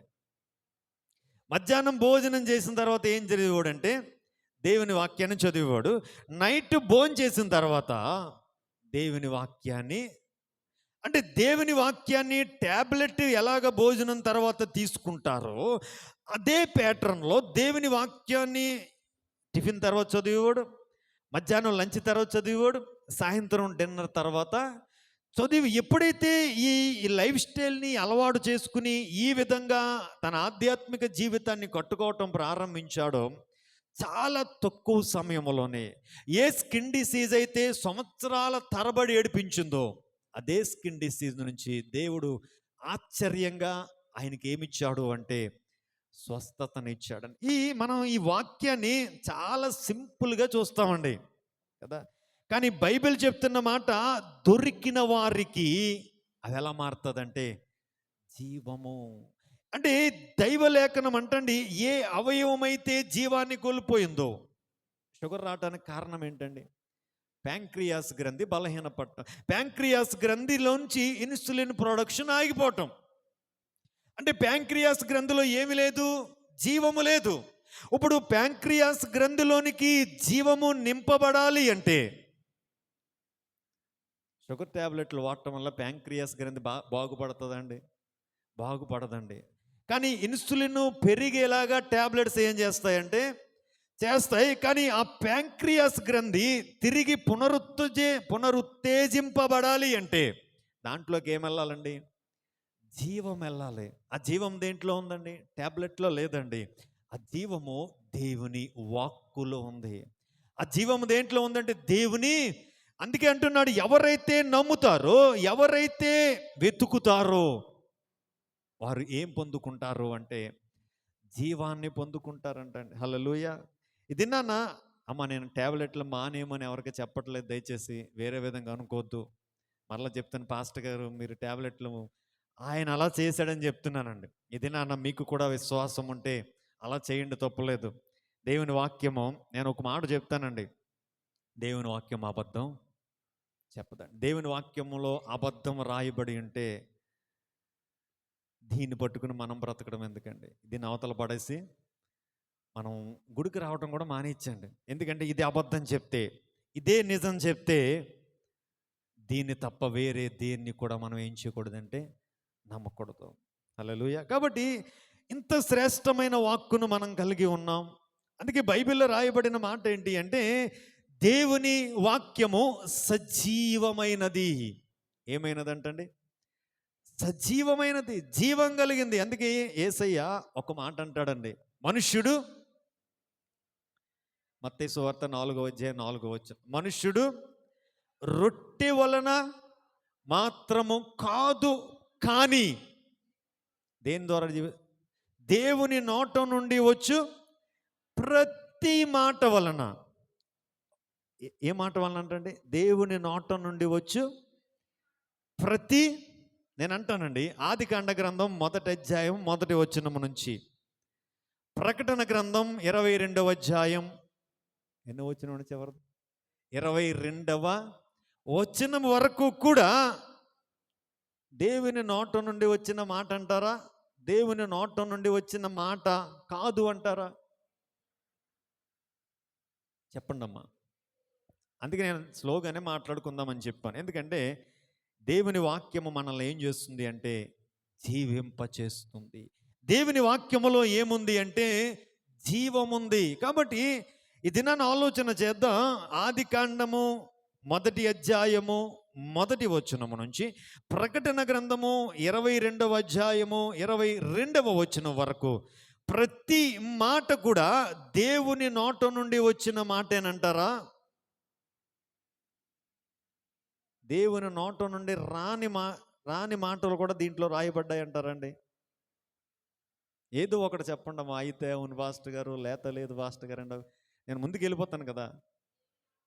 దేవుని నోట నుండి వచ్చినదే దైవ గ్రంథంలో ఏం చేయబడింది? రాయబడింది. ఇప్పుడు ఈ మాటలన్నీ కూడా మనల్ని ఏం చేస్తాయి? యేసయ్య చెప్పిన మాట ప్రకారమే. రొట్టె వలన మాత్రము కాదు, ఈ బైబిల్ గ్రంథములో రాయబడిన ప్రతి మాట కూడా మనల్ని ఏం చేస్తుంది? బ్రతికిస్తుంది, మనలో జీవాన్ని తీసుకొని వస్తుంది అన్న విషయాన్ని ఒకసారి జ్ఞాపకం చేసుకుందాం. ఇప్పుడు ఒకసారి యోహాను సువార్త 10వ అధ్యాయం అందరం తీద్దామమ్మా. కొన్ని మాటలు మనం జ్ఞాపకం చేసుకుందాం. యోహాను సువార్త 10వ అధ్యాయం 34వ వచనాన్ని ఒకసారి చదువుకుందాం చూడండి. అందుకు యేసు, మీరు దైవములని నేనంటినని మీ ధర్మశాస్త్రములో రాయబడి ఉండలేదా? లేఖనము నిరర్ధకము కానేరదు కదా? దేవుని వాక్యము ఎవరికి వచ్చనో వారే దైవములని చెప్పిన ఎడల నేను దేవుని కుమారుడునని చెప్పినందుకు. ఈ సన్నివేశం మనందరికీ తెలిసిందే. యేసుక్రీస్తు ప్రభు ఏం చెప్పుకునేవారంటే, నేను తండ్రి ఏకమై ఉన్నాం. నేను తండ్రి యొద్ద నుండి, అంటే దేవుణ్ణి యేసయ్య ఎలా సంబోధించేవాడండి? తండ్రిగా. అది పరిసయ్యులకు, ఆ శాస్త్రులకు ఏమయ్యేది కాదంటే నచ్చేది. ఎందుకంటే నువ్వు దేవుణ్ణి తండ్రిగా సంబోధించడం ద్వారా నిన్ను నువ్వు దేవుడుగా చెప్పుకుంటున్నావని ఆయన మీద ఏం మోపడం ప్రారంభించారు అంటే నేరము మోపడం ప్రారంభించారు. ఇప్పుడు వారు అడిగిన ప్రశ్నకు ఇక్కడ యేసయ్య ఏం చెప్తున్నాడండి? జవాబు చెప్తున్నాడు చూడండి. అందుకు యేసు, మీరు దైవములని నేనంటినని మీ ధర్మశాస్త్రములో ఏమని రాయబడిందంటండి? ధర్మశాస్త్రంలో ఆల్రెడీ రాశారు కదయ్యా. ఏం రాశారమ్మా? ఒకసారి చదువుదాం చూడండి. సామెతలో 82వ అధ్యాయం 6వ వచనం చూడండమ్మా. మీరు దైవములనియు మీరందరూ సర్వోన్నతుని కుమారులనియు నేనే సెలవిచ్చి ఉన్నాను. అక్కడ ఆల్రెడీ దేవుడే మాట్లాడాడు. ఏమన్నాడండి? మీరు దైవములనియు మీరందరూ కూడా సర్వోన్నతిని కుమారులని. ఈ వచనాన్ని యేసుక్రీస్తు ప్రభువు అక్కడ ఎత్తి చూపుతున్నాడు. వారికి చెప్తూ ఉన్నాడు, ఈ దినాన నేను దేవుని కుమారుడనని చెప్పుకుంటూ ఉంటే మీరు నన్ను రాళ్లతో కొట్టడానికి సిద్ధమయ్యారు కదా. ఇది నా మాట కాదు, ఇది ఆల్రెడీ పాత నిబంధనలో దేవుడు చెప్పిన మాట. ఏమని చెప్పాడండి? మీరందరూ సర్వోన్నతిని దేవుని కుమారులు కాబట్టి మీరందరూ ఎవరు? దైవములు అన్న విషయాన్ని జ్ఞాపకం చేశాడు. ఓకే, అక్కడ వరకు మనం ఉంచి కిందకి వెళ్దాం. అక్కడ యేసుక్రీస్తు ప్రభువు చెప్తూ 35వ వచనం చూడండి. లేఖనము నిరర్ధకము కానేరదు కదా? దేవుని వాక్యము ఎవరికి వచ్చెనో వారే దైవములని చెప్పిన ఎడల. అంటే ఇక్కడ ఎవరు దైవాలని చెప్తూ ఉన్నాడు యేసయ్య? దేవుని వాక్యం అంటండి ఎవరి దగ్గరకు వచ్చిందో దేవుని వాక్యము. ఇక్కడ దానికి ముందు ఒక మాట జ్ఞాపకం చేస్తాను. ఇక్కడ ఈ వాక్యానికి 2 రకాల పేర్లు యేసయ్య ఉపయోగించాడు ఈ పర్టిక్యులర్ వెర్స్లో. ఏమన్నాడు చూడండి. ఏమన్నాడు? లేఖనము అనే మాటను ఉపయోగించాడు. రెండవది దేవుని వాక్కు అనే మాటను ఉపయోగించాడు. ఏం ఉపయోగించాడండి? దేవుని వాక్యానికి యేసుక్రీస్తు 2 మాటలను ఉపయోగించాడు. మొట్టమొదటిది ఏంటంటే దేవుని వాక్కు. ఏమన్నాడండి? దేవుని వాక్యము ఎవరికి వచ్చెనో, అంటే ఈ వాక్యములో చెప్పబడిన సత్యములకు మూలము మానవులు కాక, వాక్యములో వాక్యం అంతా కూడా సత్యం అండి. ఆదికాండ గ్రంథం నుంచి ప్రకటన గ్రంథం వరకు వాక్యములో ఏమి లేదండి? అసత్యము లేదు, అబద్ధము.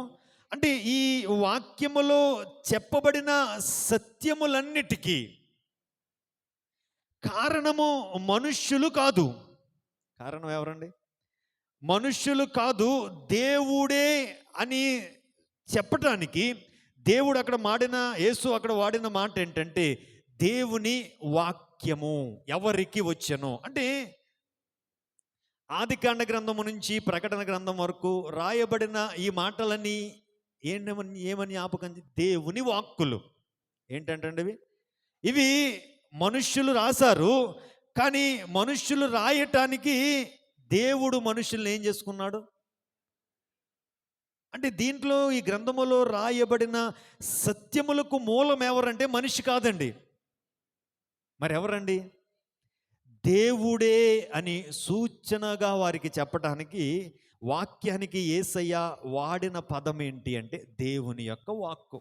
రెండవ మాట కూడా వాడాడు. ఏమన్నాడంటే లేఖనము అనే పదాన్ని వాడాడు. లేఖనం అంటే ఏంటండి? లేఖనం అంటే లిఖించబడింది, రాయబడింది అని అర్థం కాదండి. అంటే ఈ దినాన్న అందుకే చాలాసార్లు ఆ తర్వాత మనం చూడగలిగినట్లయితే ఎక్కువ సార్లు బైబిల్ గ్రంథాన్ని ఏ విధంగా సంబోధించడం ప్రారంభించారంటే లేఖనము, లేఖనము, లేఖనము నిరర్ధకము కాదు. అంటే ఈ లిఖించబడింది ఏమి లిఖించబడిందండి?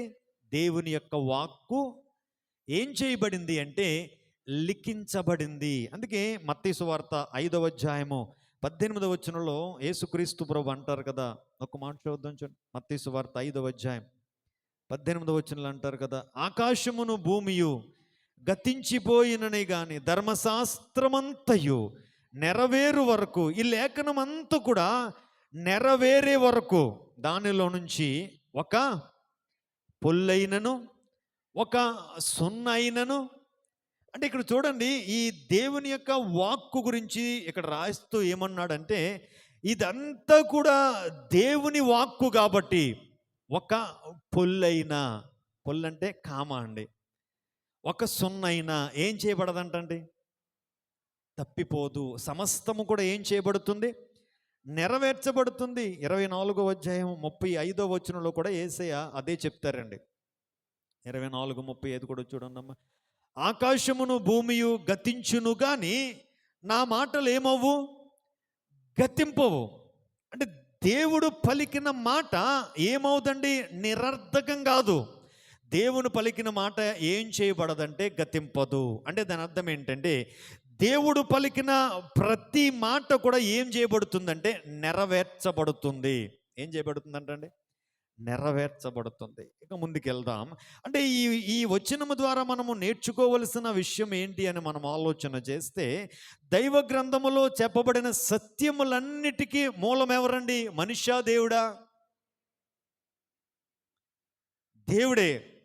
కాబట్టి ఈ మాటలు ఏం చేయబడతాయి అంటే నెరవేర్చబడతాయి.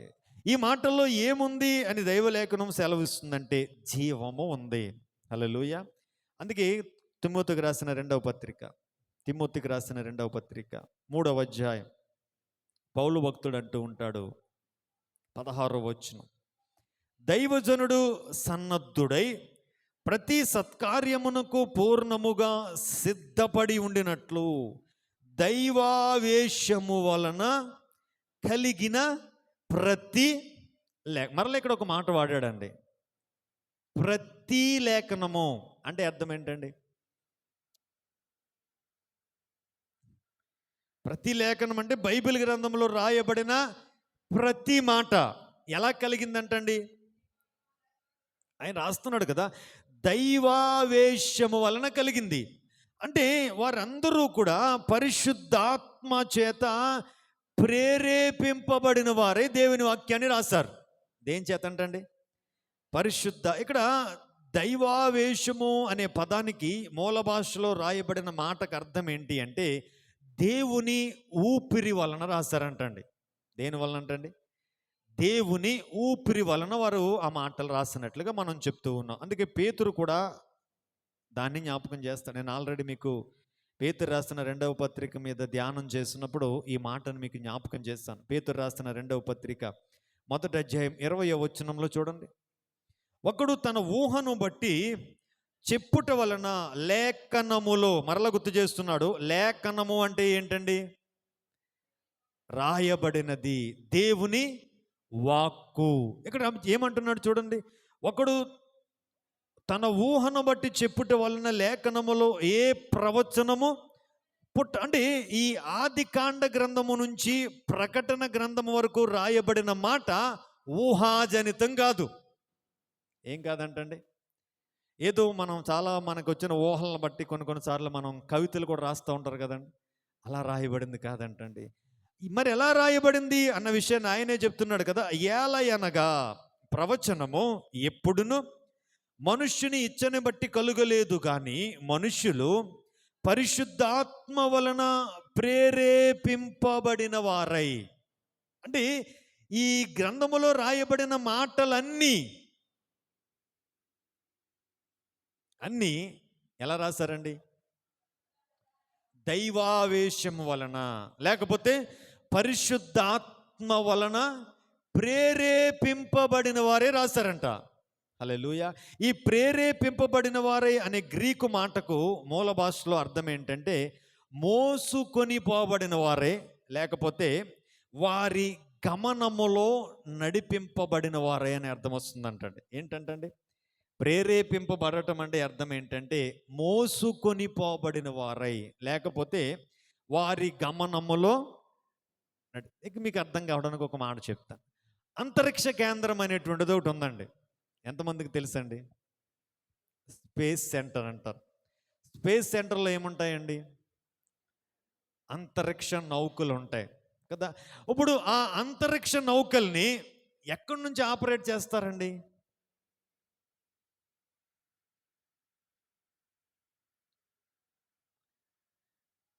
అంతరిక్ష కేంద్రం ఏ దేశానికి ఆ దేశం అంతరిక్షంలో కేంద్రాన్ని ఏర్పాటు చేసుకుంటుంది. అక్కడ అంతరిక్షంలో స్పేస్ షిప్స్ అనేటువంటి అంతరిక్ష నౌకలు అనేటువంటి ఏర్పాటు చేసుకుంటున్నారు. ఇది నాన్న సెల్ ఫోన్ సిగ్నల్స్ కావచ్చు, ఇంటర్నెట్ కావచ్చు, ఇవన్నీ కూడా ఇప్పుడు తుఫాన్ వస్తుందండి. తుఫాన్ ఎక్కడ రాబోతుంది అన్నది ఎలా తెలుస్తుంది వాళ్ళకి? ఆ అంతరిక్ష కేంద్రం నుంచి వారికి సిగ్నల్ అందుతుంది. పలానా ఏరియాలో తుఫాన్ ఏర్పడబోతుంది, పలానా రోజుకి ఇది పలానా ప్రాంతంలో తీరం దాటబోతుందని అంతరిక్ష కేంద్రంలో నుంచి అది గ్రహించి అక్కడ నుంచి సిగ్నల్స్ ఇక్కడికి అందించను బట్టి తుఫాన్ రాకముందే తుఫాన్ రాబోతుంది అన్న విషయాన్ని కూడా సైంటిస్టులు ఏం చేస్తున్నారండి? చెప్తున్నారు. ఇది నేను ఒక క్వశ్చన్, నేను అడిగే క్వశ్చన్ ఏంటంటే ఆ అంతరిక్ష కేంద్రాన్ని ఎక్కడి నుంచి ఆపరేట్ చేస్తారు?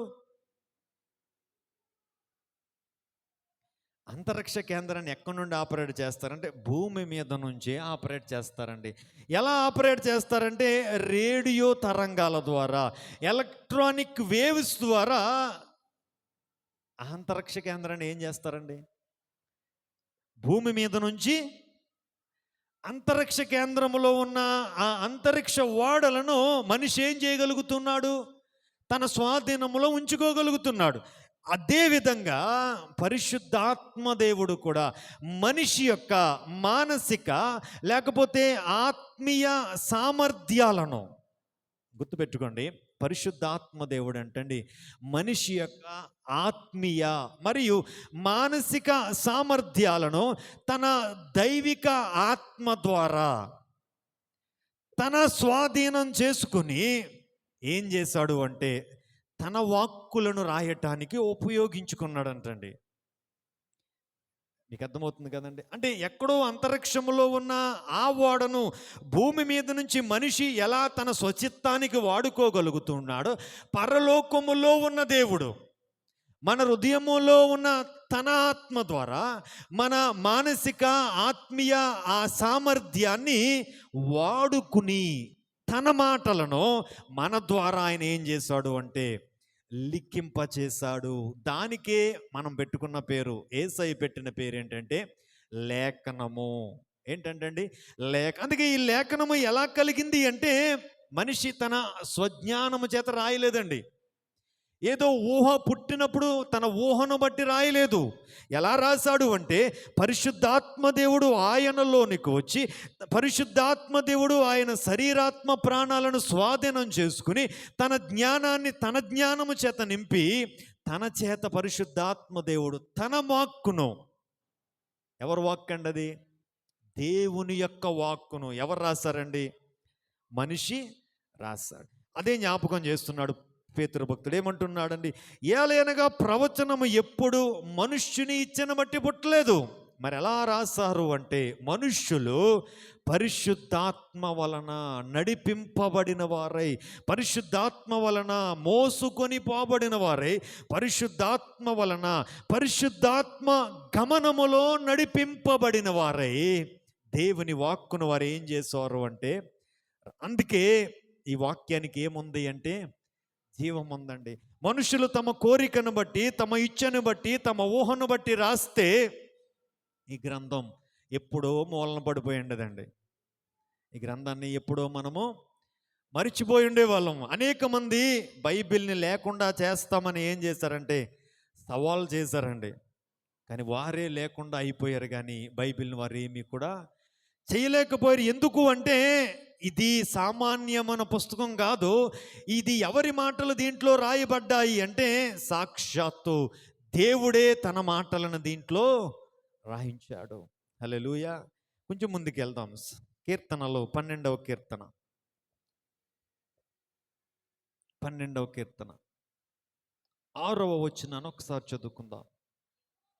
యెహోవా మాటలు పవిత్రమైనవి, అవి మట్టి మూసలో 7 మారులు కరిగి ఊదిన వెండి ఎంత పవిత్రములు. ఇక్కడ దేవుని మాట యొక్క శ్రేష్టతను గుర్తు చేస్తూ దావీదు అంటున్న మాట ఏమంటున్నాడంటండి, ఈ దైవలేఖనములో ఆది కాండము నుంచి ప్రకటన గ్రంథం వరకు రాయబడిన ప్రతి మాటలో ఏముంది అంటే పవిత్రత ఉంది. ఏముందంటండి? అపవిత్రమైనది దీనిలో ఒక్కటి కూడా లేదండి. ఏమి లేదంటండి? అపవిత్రమైన మాట ఒక్కటి కూడా దీంట్లో లేదు. దేంతో పోల్చాడండి అంటే మట్టి మూస. ఏమన్నాడు? చదువు ఒకసారి మరలా చదువుతామమ్మా. మట్టి మూసలో 7 మారులు కరిగి ఊదిన వెండి ఎంత పవిత్రములు. ఇక్కడ మట్టి మూస అనే పదాన్ని వాడాడు. రెండవది, మట్టి మూసను పవిత్రపరచడం, లేకపోతే మట్టి మూసలో 7 మారులు కడిగారు. మట్టి మూస వాడాడు, వెండి వాడాడు కదండి. ఈ మట్టి మూస మనిషికి సాదృశ్యంగా ఉందండి. దేనికంటండి? మట్టి మూస మనిషికి గుర్తుగా ఉంది. వెండి దేనికి గుర్తుగా ఉందంటే మానవ ఉపకరణము ద్వారా అందింపబడవలసిన దేవుని సందేశానికి గుర్తుగా ఉందంటండి. మట్టి దేనికి సాదృశ్యంగా ఉందండి? మనిషికి సాదృశ్యం. వెండి దేనికి సాదృశ్యంగా ఉందంటండి? మనిషి ద్వారా అందింపబడవలసిన దేవుని సందేశానికి. మూడవది అక్కడ ఏం వాడాడు అంటే అగ్ని కదా. వెండిని సంపూర్తిగా పవిత్రము చేసే అగ్ని. మట్టి మూసలో 7 మారులు కరిగి ఊదిన ఒక మాట అండి. ఇప్పుడు వెండిని మట్టి మూసలో ఎందుకు కరిగిస్తారండి? బంగారాన్ని కొలిములో ఎందుకు కాలుస్తారండి? ఏమా ఎందుకండి?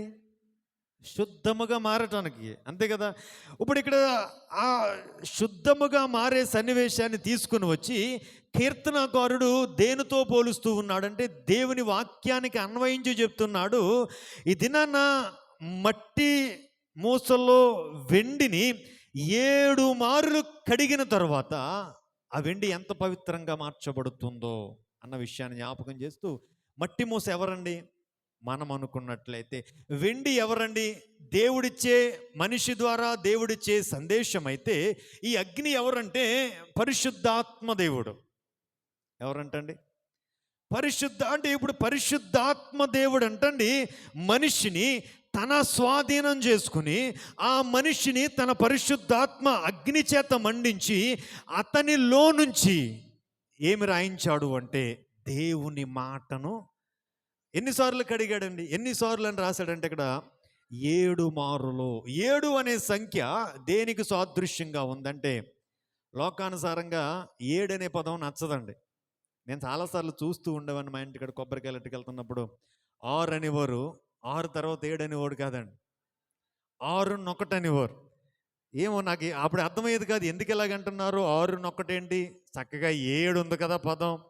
అంటే 7 అంటే అదొక సెంటిమెంట్ ఏమండి.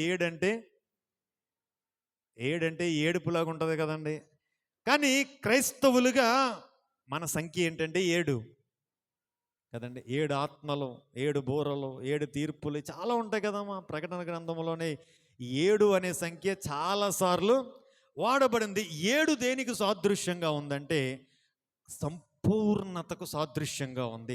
ఎందుకు 7 సార్లు కడిగారు అని వచ్చిందంటే అది పరిపూర్ణముగా, సంపూర్ణముగా అగ్నిలో నుంచి ఏమొచ్చింది అంటే బయటకు తీసుకొని రాబడింది అన్న విషయాన్ని తెలియపరచడానికి ఇక్కడ దేని జ్ఞాపకం చేస్తున్నాడంటే 7 అనే సంఖ్యని జ్ఞాపకం. అంటే దైవ గ్రంథములో రాయబడిన ప్రతి మాట కూడా ఎంత పవిత్రమైనదో జ్ఞాపకం చేయటానికి దావీదు భక్తుడు మట్టిని వాడాడు, వెండిని వాడాడు, దానిని శుభ్రపరచడానికి ఉపయోగించే అగ్నిని మనకి చూపిస్తూ ఉన్నాడు.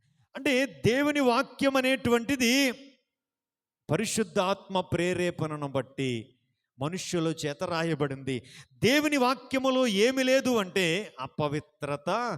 దేవుని వాక్యము ఎంత శుద్ధమైనది అంటే 100% దేవుని వాక్యం ఏం చేయబడింది అంటే శుద్ధమైనది. ఇంకొక మాట కూడా చూద్దాం, సమయం అయిపోయింది కాబట్టి కొద్ది నిమిషాలు ముగించేస్తాను. 119వ కీర్తన, 119వ కీర్తన 89వ వచనాన్ని ఒకసారి చదువుతాం చూడండి.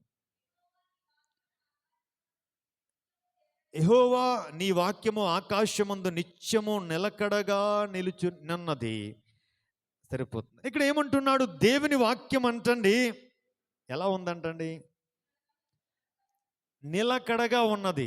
ఎంతకాలం అంటండి? దేవుని వాక్యము నిత్యము. నిత్యం అంటే అర్థం ఏంటండి? యేసుక్రీస్తు ప్రభు గురించి ఒక మాట రాయబడి ఉంటుందండి హెబ్రీ 13:8. ఆయన నిన్న నేడు నిరంతరము ఎలా ఉన్నారంటండి? ఏకరీతిగా ఉన్నాడు. ఎవరండి? యేసయ్య.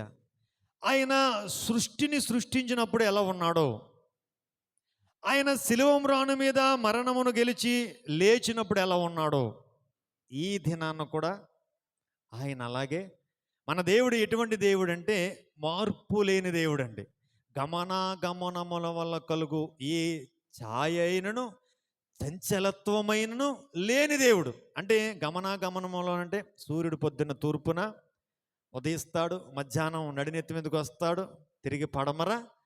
అంటే సూర్యుడికి గమనాలు ఏమవుతున్నాయి? సమయానికి మారుతూ ఉన్నాయి. మన కాలాలు కూడా అలా మారుతాయి కదండి. అప్పుడు ప్రజెంట్ ఏం కాలం నడుస్తుందండి?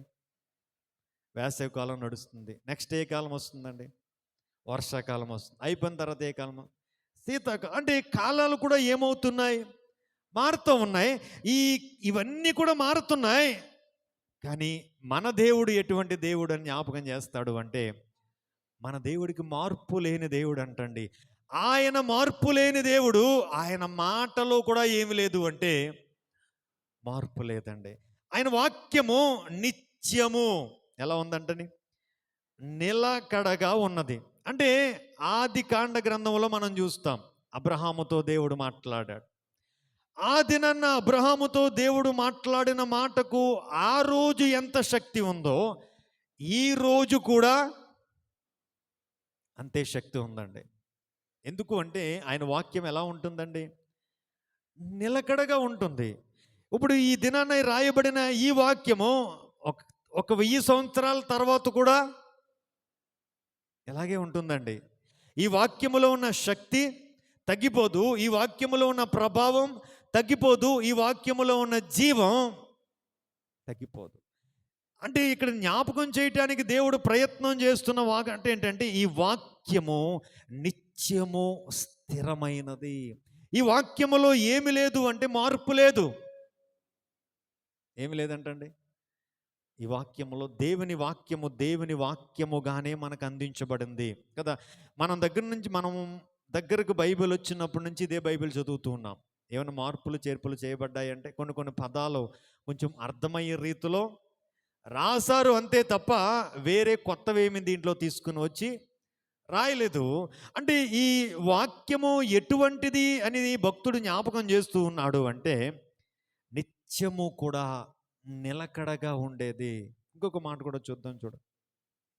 మత్తయి సువార్త 24వ అధ్యాయము ఒక మాట, స్తోత్రం, 25వ వచనం.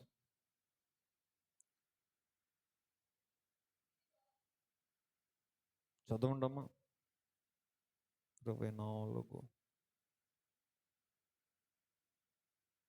23 చూడండమ్మా. 23, 25 లేదు. సరే అమ్మా. 119వ కీర్తన 60వ వచనం ఒకసారి చూద్దాం. 119వ కీర్తన 60వ వచనం. నీ వాక్య 119వ కీర్తన 160వ వచనం. నీ వాక్య సారాంశము సత్యము, నీవు నియమించిన న్యాయ విధులన్నీ నిత్యము నిలుచును. ఇక్కడ రాయబడిన మాట ఏంటంటే నీ వాక్య సారాంశము సత్యము, నీ వాక్యము నిత్యము నిలుచు. ఒక మాట ఆలోచన ఇది నాన్న పరిశుద్ధ గ్రంథమైన బైబిల్ మనం ఆలోచన చేసుకోగలిగితే బైబిల్ గ్రంథం మీద దాడి జరిగినట్లుగా ఈ లోకంలో చాలా గ్రంథాలు ఉన్నాయండి. దేని మీద కూడా ఏం చేయబడలేదు అంటే దాడి జరగలేదు కదా. ప్రత్యేకంగా బైబిల్ గ్రంథంలో పంచకాండాలుగా పిలిచే ఆది కాండము, నిర్గమాకాండము, సంఖ్యాకాండము, లేవి కాండము, ద్వితీయోపదేశ కాండము, ఈ 5 గ్రంథాల మీద ఏం జరిగిందంటే ఎక్కువగా దాడి అనేటువంటిది జరిగింది. కానీ ఇక్కడ మనం ఒక్క మాట ఆలోచన చేసుకోగలిగితే ఈ మనిషి యొక్క మనస్సులో దేవుని వాక్యము మీద దాడి చెయ్యాలి అనే ఆలోచన పుట్టక మునుపే దగ్గరగా ఒక 3000 సంవత్సరాలకు పూర్వమే పరిశుద్ధాత్మ దేవుడు దావీదు మనస్సును ప్రేరేపించి దావీదు మనస్సును తన స్వాధీనంలోనికి తీసుకుని దావీదు ద్వారా రాయించిన తన మాట ఏంటి అని మనం ఆలోచన చేస్తే వాక్య సారాంశము ఏంటండి? సత్యము. ఎప్పుడు రాశాడండి దావీదు మాట? మహా అయితే ఈ 2000 సంవత్సరాల నుంచి బైబిల్ గ్రంథం వచ్చిన తర్వాత బైబిల్ గ్రంథం మీద ఏం చేయటం ప్రారంభించారంటే దాడి చేయటం ప్రారంభించారు. బైబిల్ గ్రంథంలో ఉన్న అవి లోపాలు అని మనం అనుకోకూడదు, కానీ దేవుడు రాయించాడు అంటే దాని ద్వారా ఏదో ఒక పాఠాన్ని నేర్పించడానికే దేవుడు రాయించాడు. దానికి అర్థం కాని వారికి అది ఎలా ఉంటుంది అంటే లోపం కింద. దానికి వారికి అర్థమయ్యే రీతిని బట్టి వారు బైబిల్ మీద ఏం చేయటం ప్రారంభించారండి? దాడి చేయటం ప్రారంభించారు. కానీ ఇలా దాడి చేస్తారు అని దేవునికి ముందే ఎరిగిన వాడే దావీదు మనస్సుని తన స్వాధీనం చేసుకుని దావీదులో తన ప్రేరేపణను పెట్టి దావీదు ద్వారా రాయించిన దేవుని మాట ఏంటి అంటే వాక్య సారాంశము సత్యము. అంటే ఈ దేవుని వాక్యములో అసత్యానికి ఏమి లేదంటండి, తావు లేదు. దేవుని వాక్యములో తప్పు అనేటువంటిది లేదు. ఆది కాండ గ్రంథము నుంచి ప్రకటన గ్రంథము వరకు అంతా ఏమై ఉన్నది అంటే సత్యము. ఏమై ఉన్నదండి? ఎవడో ఏదో విమర్శిస్తున్నాడని మనము వాడి విమర్శను తీసుకుని బైబిల్ గ్రంథం తప్పు అని మనం అనుకోవటానికి ఎంత మాత్రము కూడా అవకాశం మనం ఇవ్వకూడదు. ఎందుకు అంటే బైబిల్ గ్రంథములో బైబిల్ గురించి రాయబడిన మాట వాక్య సారాంశము. ఆది కాండ గ్రంథము నుంచి ప్రకటన గ్రంథం వరకు రాయబడిన వాక్యములో ఉన్న సారాంశం ఏంటి అంటే సత్యం. అసత్యానికి బైబిల్ గ్రంథంలో ఏమి లేదండి, తావు లేదు. నేను ముగిస్తూ ఉన్నా, మిగతాది వచ్చే వారం మనం చూసుకుందాం. అంటే దేవుని వాక్యాన్ని మనం ఆలోచన చేసుకోగలిగితే దేవుని వాక్యము సజీవమైనదంటండి. దేవుని వాక్యములో ఏముంది అంటే జీవముంది. ఎవరికి ఆ జీవం అండి? దొరికిన వారికి. ఆ వాక్యము ఎవరికైతే దొరుకుతుందో వారికి ఆ వాక్యం ఏం కలిగిస్తుందంటే ఆరోగ్యము. సర్వ శరీరానికి ఏం కలిగిస్తుందంటండి? ఆరోగ్యం. దైవ గ్రంథంలో రాయబడిన ప్రతి మాట కూడా మనుష్యుడు ఊహను బట్టి రాసింది కాదు, కానీ దేవుని ప్రేరేపణను బట్టి దేవుని గమనమును బట్టి మనిషి ఏం చేశాడు అంటే రాశాడు. దేవుని గ్రంథంలో రాయబడిన ప్రతి మాట కూడా ఎటువంటిది అంటే పవిత్రమైనది. దేవుని గ్రంథంలో రాయబడిన మాట ఎటువంటిది అంటే నిత్యము నిలకడగా ఉండేది. దేవుని గ్రంథంలో రాయబడిన సారాంశం ఏంటి అంటే సత్యము. హల్లెలూయా. కాబట్టి ఈ దేవుని గ్రంథాన్ని మనము చదివేటప్పుడు కావచ్చు, ఈ దేవుని గ్రంథాన్ని మనము ధ్యానం చేసేటప్పుడు కావచ్చు, ఏదో లోకానుసారమైన పుస్తకం చదువుతున్నట్టు దీన్ని మనం ఏం చేయకూడదండి, చదవకూడదు. దేవుని వాక్యాన్ని వింటూ ఉన్నప్పుడు కూడా ఏదో రాజకీయవేత్తలు మాట్లాడుతున్నప్పుడు మాటలు వినేలా కాకుండా దేవుడే నాతో మాట్లాడుతూ ఉన్నాడు, ఇదే నన్ను దేవుని స్వరాన్ని నేను వినాలి అనే సిద్ధపాటుతో మనము దేవుని వాక్యాన్ని వినగలిగినట్లయితే నిశ్చయముగా ఆ మాట మన జీవితాలకు ఆశీర్వాదకరంగా దీవెనకరంగా ఉంటుంది. కాబట్టి అటు రీతిగా మన ఆధ్యాత్మిక జీవితంలో మనం నడిపించబడదాం. దానికి కావలసిన కృప పరిశుద్ధాత్మ దేవుడు మనకు అనుగ్రహించును గాక. ఆమేన్.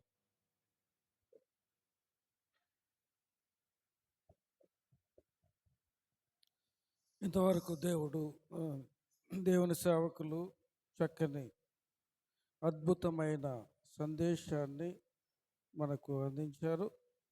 దేవుని యొక్క వాక్యము మరి సత్యమైనది, అది నిత్యము మరి నిలకడైనది.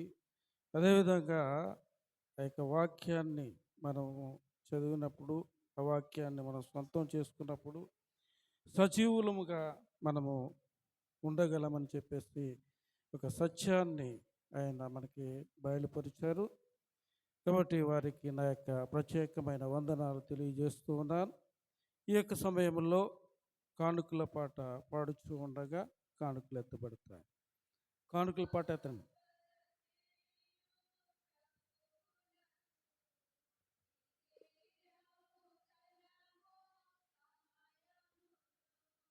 సమర్పణ చేయుము ప్రభువునకు, నీ దేహము ధనము సమయమును. అబ్రామును అడిగెను ప్రభు అప్పుడు, ఇసాకుని అర్పణ ఏమనెను. అబ్రామును అడిగెను ప్రభు అప్పుడు, ఇసాకుని అర్పణ ఏమనెను. నీ బిడ్డల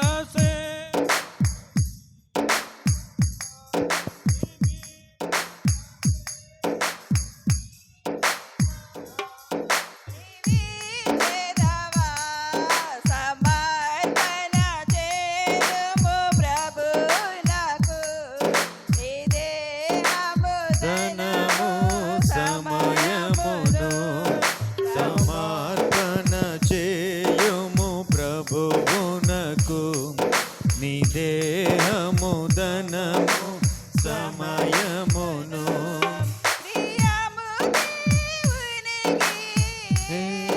బలి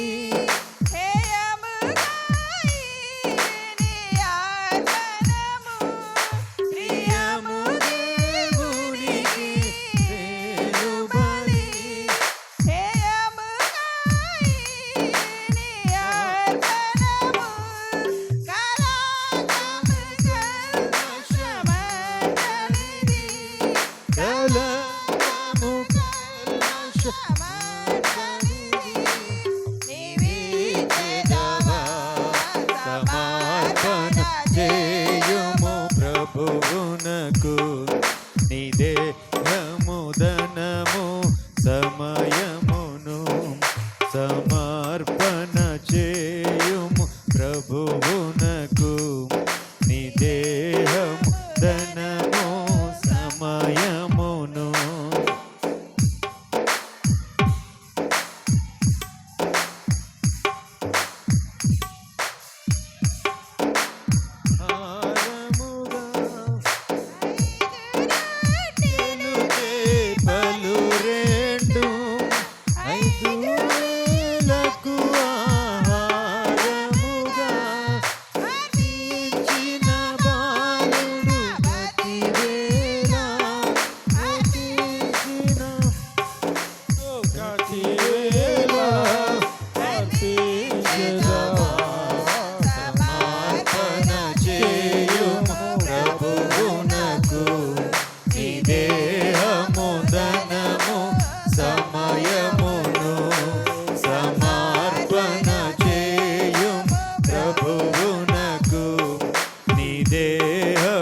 ధనము సమయమును. ఆలయము నీ దేవుడు మలచిన మందిరము, నీ దేహము దేవుని ఆలయము, నీ దేవుడు మలచిన మందిరము, సజీవ యాగముగా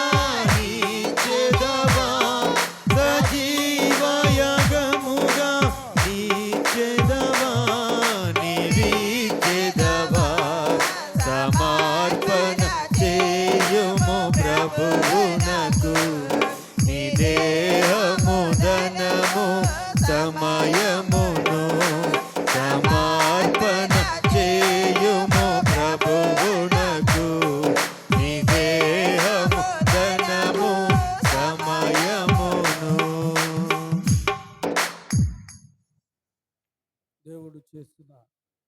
ఉపకారాలని మర్చిపోకుండా కృతజ్ఞత కానుకలు తీసుకొచ్చిన బిడ్డలు సుమలత గారి చెల్లి ఓగూరి విజయ భానుగారు మరి దేవునికి కృతజ్ఞత కానుకను సమర్పించారు.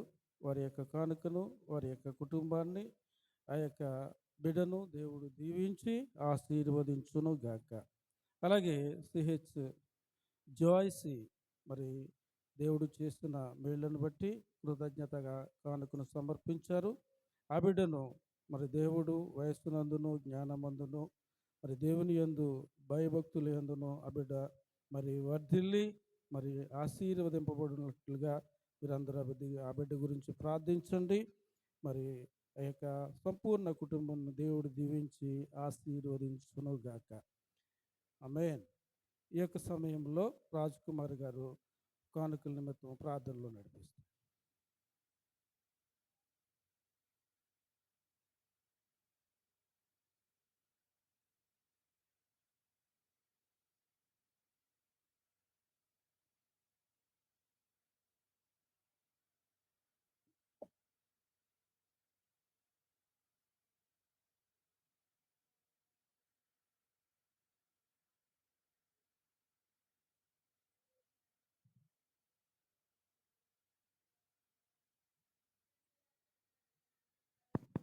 మమ్మల్ని జీవింప చేయించున్నందుకు నీకు వందనాలు, స్తోత్రాలు ప్రభా. నైనా గడిచిన వారం అంతా కాచి కాపాడదు తండ్రి. నైనా మరి ఒక వారం మాకు దయచేసినందుకు నీకు స్తోత్రాలు, వందనాలు ప్రభా. ఇంతవరకు నా తండ్రి నైనా పాటలతో ప్రభా నిన్ను మహిమపరిచాం తండ్రి. అలాగే దైవజనులు నిలబడి నా తండ్రి మాకు కావలసిన వాక్యము నైనా మీరు మాట్లాడినందుకు నైనా బిడ్డ ద్వారాగా నీకు స్తుతులు, స్తోత్రాలు ప్రభా. నా తండ్రి గొప్ప దేవ, మంచి దేవ నా తండ్రి. ఇదిగో నాయన ఇప్పుడు నా ప్రభా నా తండ్రి నైనా నీ సేవార్థమైన తండ్రి నైనా మా కానుకలు పట్టుకున్నాం తండ్రి. నైనా ప్రతి ఒక్క బిడ్డ నైనా కలిమిలో నుంచి లేమిలో నుంచి ప్రభా వారు గుప్పుడు లిప్పినందుకు నీకు వందనాలు, స్తోత్రాలు. ప్రతి బిడ్డని మీరు దీవించండి, ఆశీర్వదించండి ప్రభా. నైనా ప్రతి కుటుంబాన్ని దర్శించండి ప్రభా. నైనా వారి గుప్పుల్ని మీరు ఆశీర్వదించి నైనా వారి ఉద్యోగాలను మీరు ఆశీర్వదించండి నైనా. స్తోత్రాలు, వందనాలు ప్రభా. నైనా పరిశుద్ధుడా ఇదిగో ప్రత్యేక కానుకలు ఇచ్చిన బిడ్డలను బట్టి నీకు వందనాలు ప్రభా. నా తండ్రి సుమలత గారు కుమార్తెను బట్టి నీకు వందనాలు, స్తోత్రాలు. నాయన వారు ఇచ్చిన కానుకను మీరు ఆశీర్వదించారు, దంతులు నూరంతులు ఫలింప చేయమని మీ సన్నిధిలో ప్రార్థించున్నాం తండ్రి. అలాగే వారి చెల్లి గారు కూడా నైనా కానుక ఇచ్చారు తండ్రి. బిడ్డను కూడా మీరు దీవించండి. భర్త ఇజ్రాయెల్ దేశంలో ఉన్నారు తండ్రి. వారి పనుల్లో మీరు తోడుగుండు ప్రభా. నైనా వారి కష్టార్జతను మీరు ఆశీర్వదించండి ప్రభా. వారు ఇచ్చిన కానుకను ప్రభా 60 100 ఫలింప చేయమని అడుగుచున్నాను తండ్రి. నైనా అలాగే ఇదిగో సంఘంలో ఉన్న ప్రతి ఒక్క బిడ్డ కానుకలు ఇచ్చారు తండ్రి, గుప్పుళ్ళు ఇప్పారు తండ్రి. ప్రతి గుప్పుని మీరు ఆశీర్వదించి నైనా ప్రతి బిడ్డను మీరు దీవించి ఆశీర్వదించమని నైనా కానుకలు నైనా మీ సేవార్థమై మీరు మీ సన్నిధిలో నైనా వాడబడటానికి సహాయం చేయమని మీ సన్నిధిలో ప్రార్థిస్తున్నాను ప్రభా. ఇదిగో కూడి వచ్చి చేరువచ్చిన ప్రతి బిడ్డను మీరు దీవించి ఆశీర్వదించమని నచ్చిన ప్రార్థన ఆలకించి ప్రతిఫలం దయచేయమని యేసు పరిశుద్ధ నామమును బట్టి అడిగి వేడుకుని మనవులన్నీ పొందుకుని ఉన్నాము పరమ తండ్రి. ఆమేన్. ప్రార్థించిన రాజ్ కుమార్ గారికి నా యొక్క ప్రత్యేకమైన వందనాలు తెలియజేస్తూ ఉన్నాను. మరి దేవుని సేవకును ప్రేమించి బియ్యం తీసుకొచ్చిన కుటుంబాలను దేవుడు దీవించి ఆశీర్వదించును గాక. ఈ యొక్క సమయంలో సంఘ ప్రకటనలు సంఘ కార్యదర్శి గారు వచ్చి ప్రకటనలు చేయవలసిందిగా వారిని ప్రేమపూర్వకముగా ఆహ్వానిస్తూ ఉన్నారు.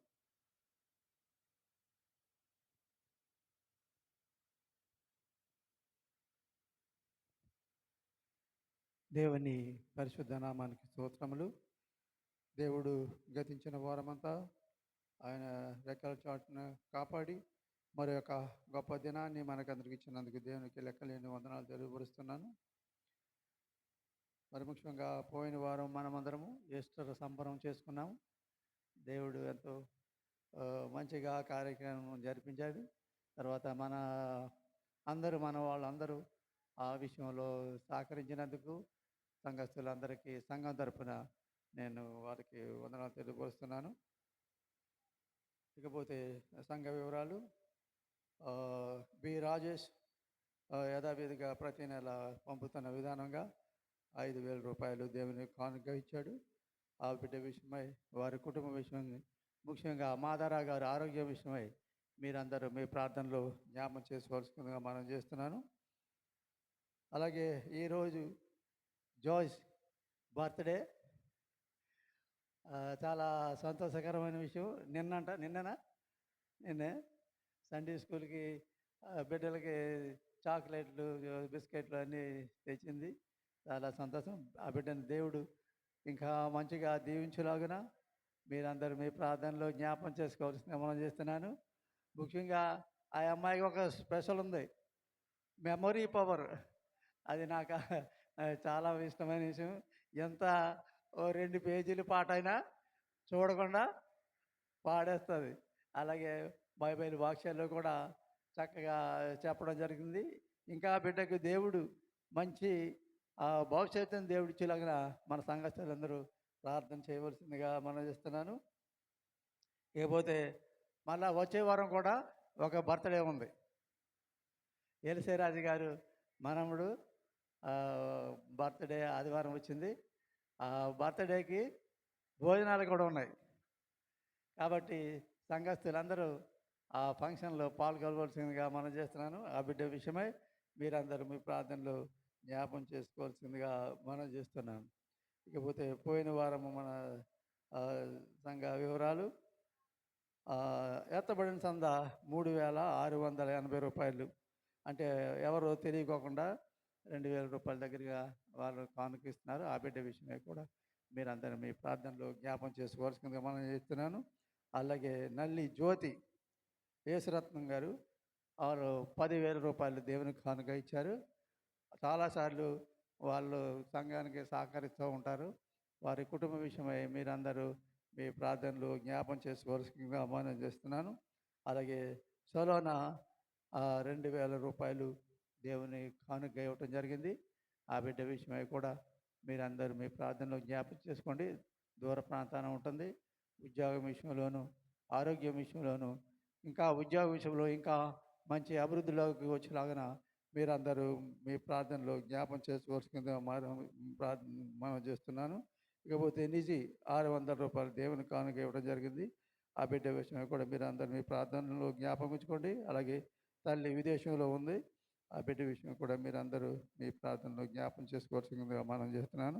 అలాగే జి సత్యం గారు 500 రూపాయలు దేవుని కానుక ఇచ్చారు. వారి కుటుంబాన్ని బట్టి కూడా మీరందరూ మీ ప్రార్థనలో జ్ఞాపం చేసుకోవాల్సిందిగా మనం చేస్తున్నాను. అలాగే జి సోహాన్ అమ్మాజీ గారి మనవడు పేరున 500 రూపాయలు దేవుని కానుక ఇచ్చింది. ఆ బిడ్డ విషయమై తండ్రి విదేశంలో ఉద్యోగం చేస్తున్నాడు. ఆ బిడ్డ విషయమై కూడా మీరందరూ మీ ప్రార్థనలో జ్ఞాపం చేసుకోవాల్సిందిగా మనం చేస్తున్నాను. ఇకపోతే మన ఈస్టర్ ఖర్చు 45,490 రూపాయలు ఖర్చుగా అయింది. అంటే భోజనాలకే 29,000 ఎంతో తీసుకున్నాడు. ఇక తక్కిన ఖర్చులు కేకు అవి వగేరా మొత్తము 45,490 రూపాయలు ఖర్చు అవగా ప్రస్తుతం మన సంఘంలో ఉన్న ఆదాయము 89,446 రూపాయలు మన సంఘంలో నిలువగా ఉంది. ఇంకా ఆర్థికంగా సంఘం బలపడేలాగా మీరందరూ మీ ప్రార్థనలో జ్ఞాపం చేసుకోవాలని మనం చేస్తున్నాను. ఇకపోతే ఇక్కడ క్రైస్తవ ఉద్యోగ మహాసభలు ఉన్నవి చింతలమూరులో 20, 21, 22, 23 తారీఖుల్లో ఇవి గడ్డం పెదరాజు గారి స్థలంలో ఈ మీటింగులు జరగనున్నవి. కాబట్టి వారు మనల్ని అందరినీ ఆహ్వానిస్తున్నారు. మీరందరూ ఈ కూడికలో పాల్గొనవలసిందిగా మనం చేస్తూ ప్రతి ఒక్కరూ దేవుని మందిరానికి వచ్చి దేవుని దీవెనలు పొందుకోవాల్సిందిగా అందరినీ మనం చేస్తున్నాను.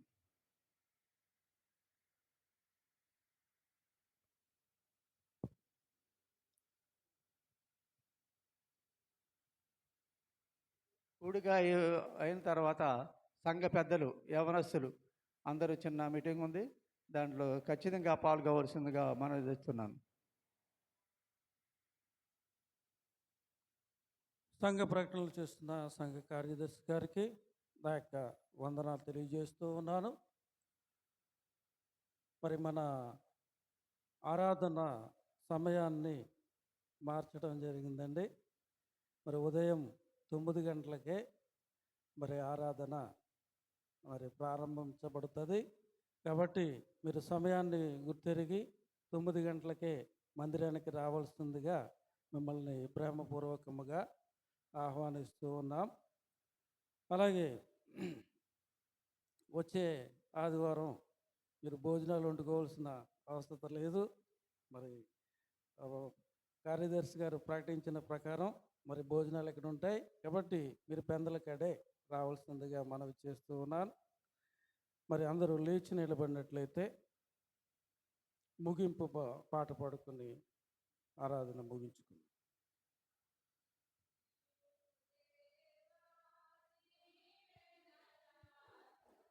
పంపుము దేవా, పంపుము దయచేత పతిత పవన నమ పెంపుగా నీ సేవ ప్రియముగను నరింప.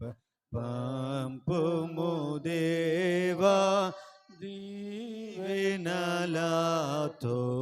పంపుము దేవా.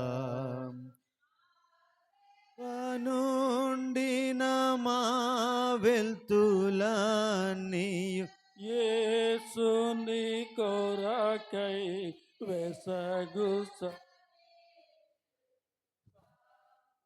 ఓ దేవా దీవెనలతో పంపుము దేవా.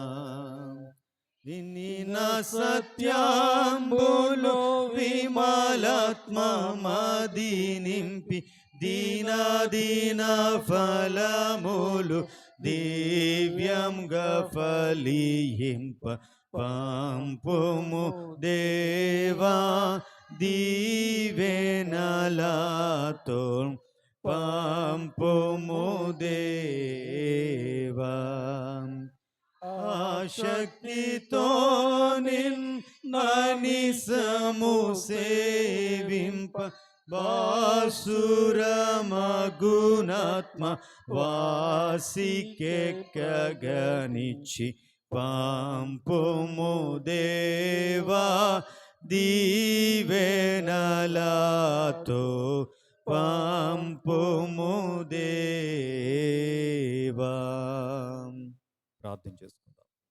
మహాపరిశుద్ధుడైన మా ప్రియ పరమ తండ్రి, మీకు వందనాలు.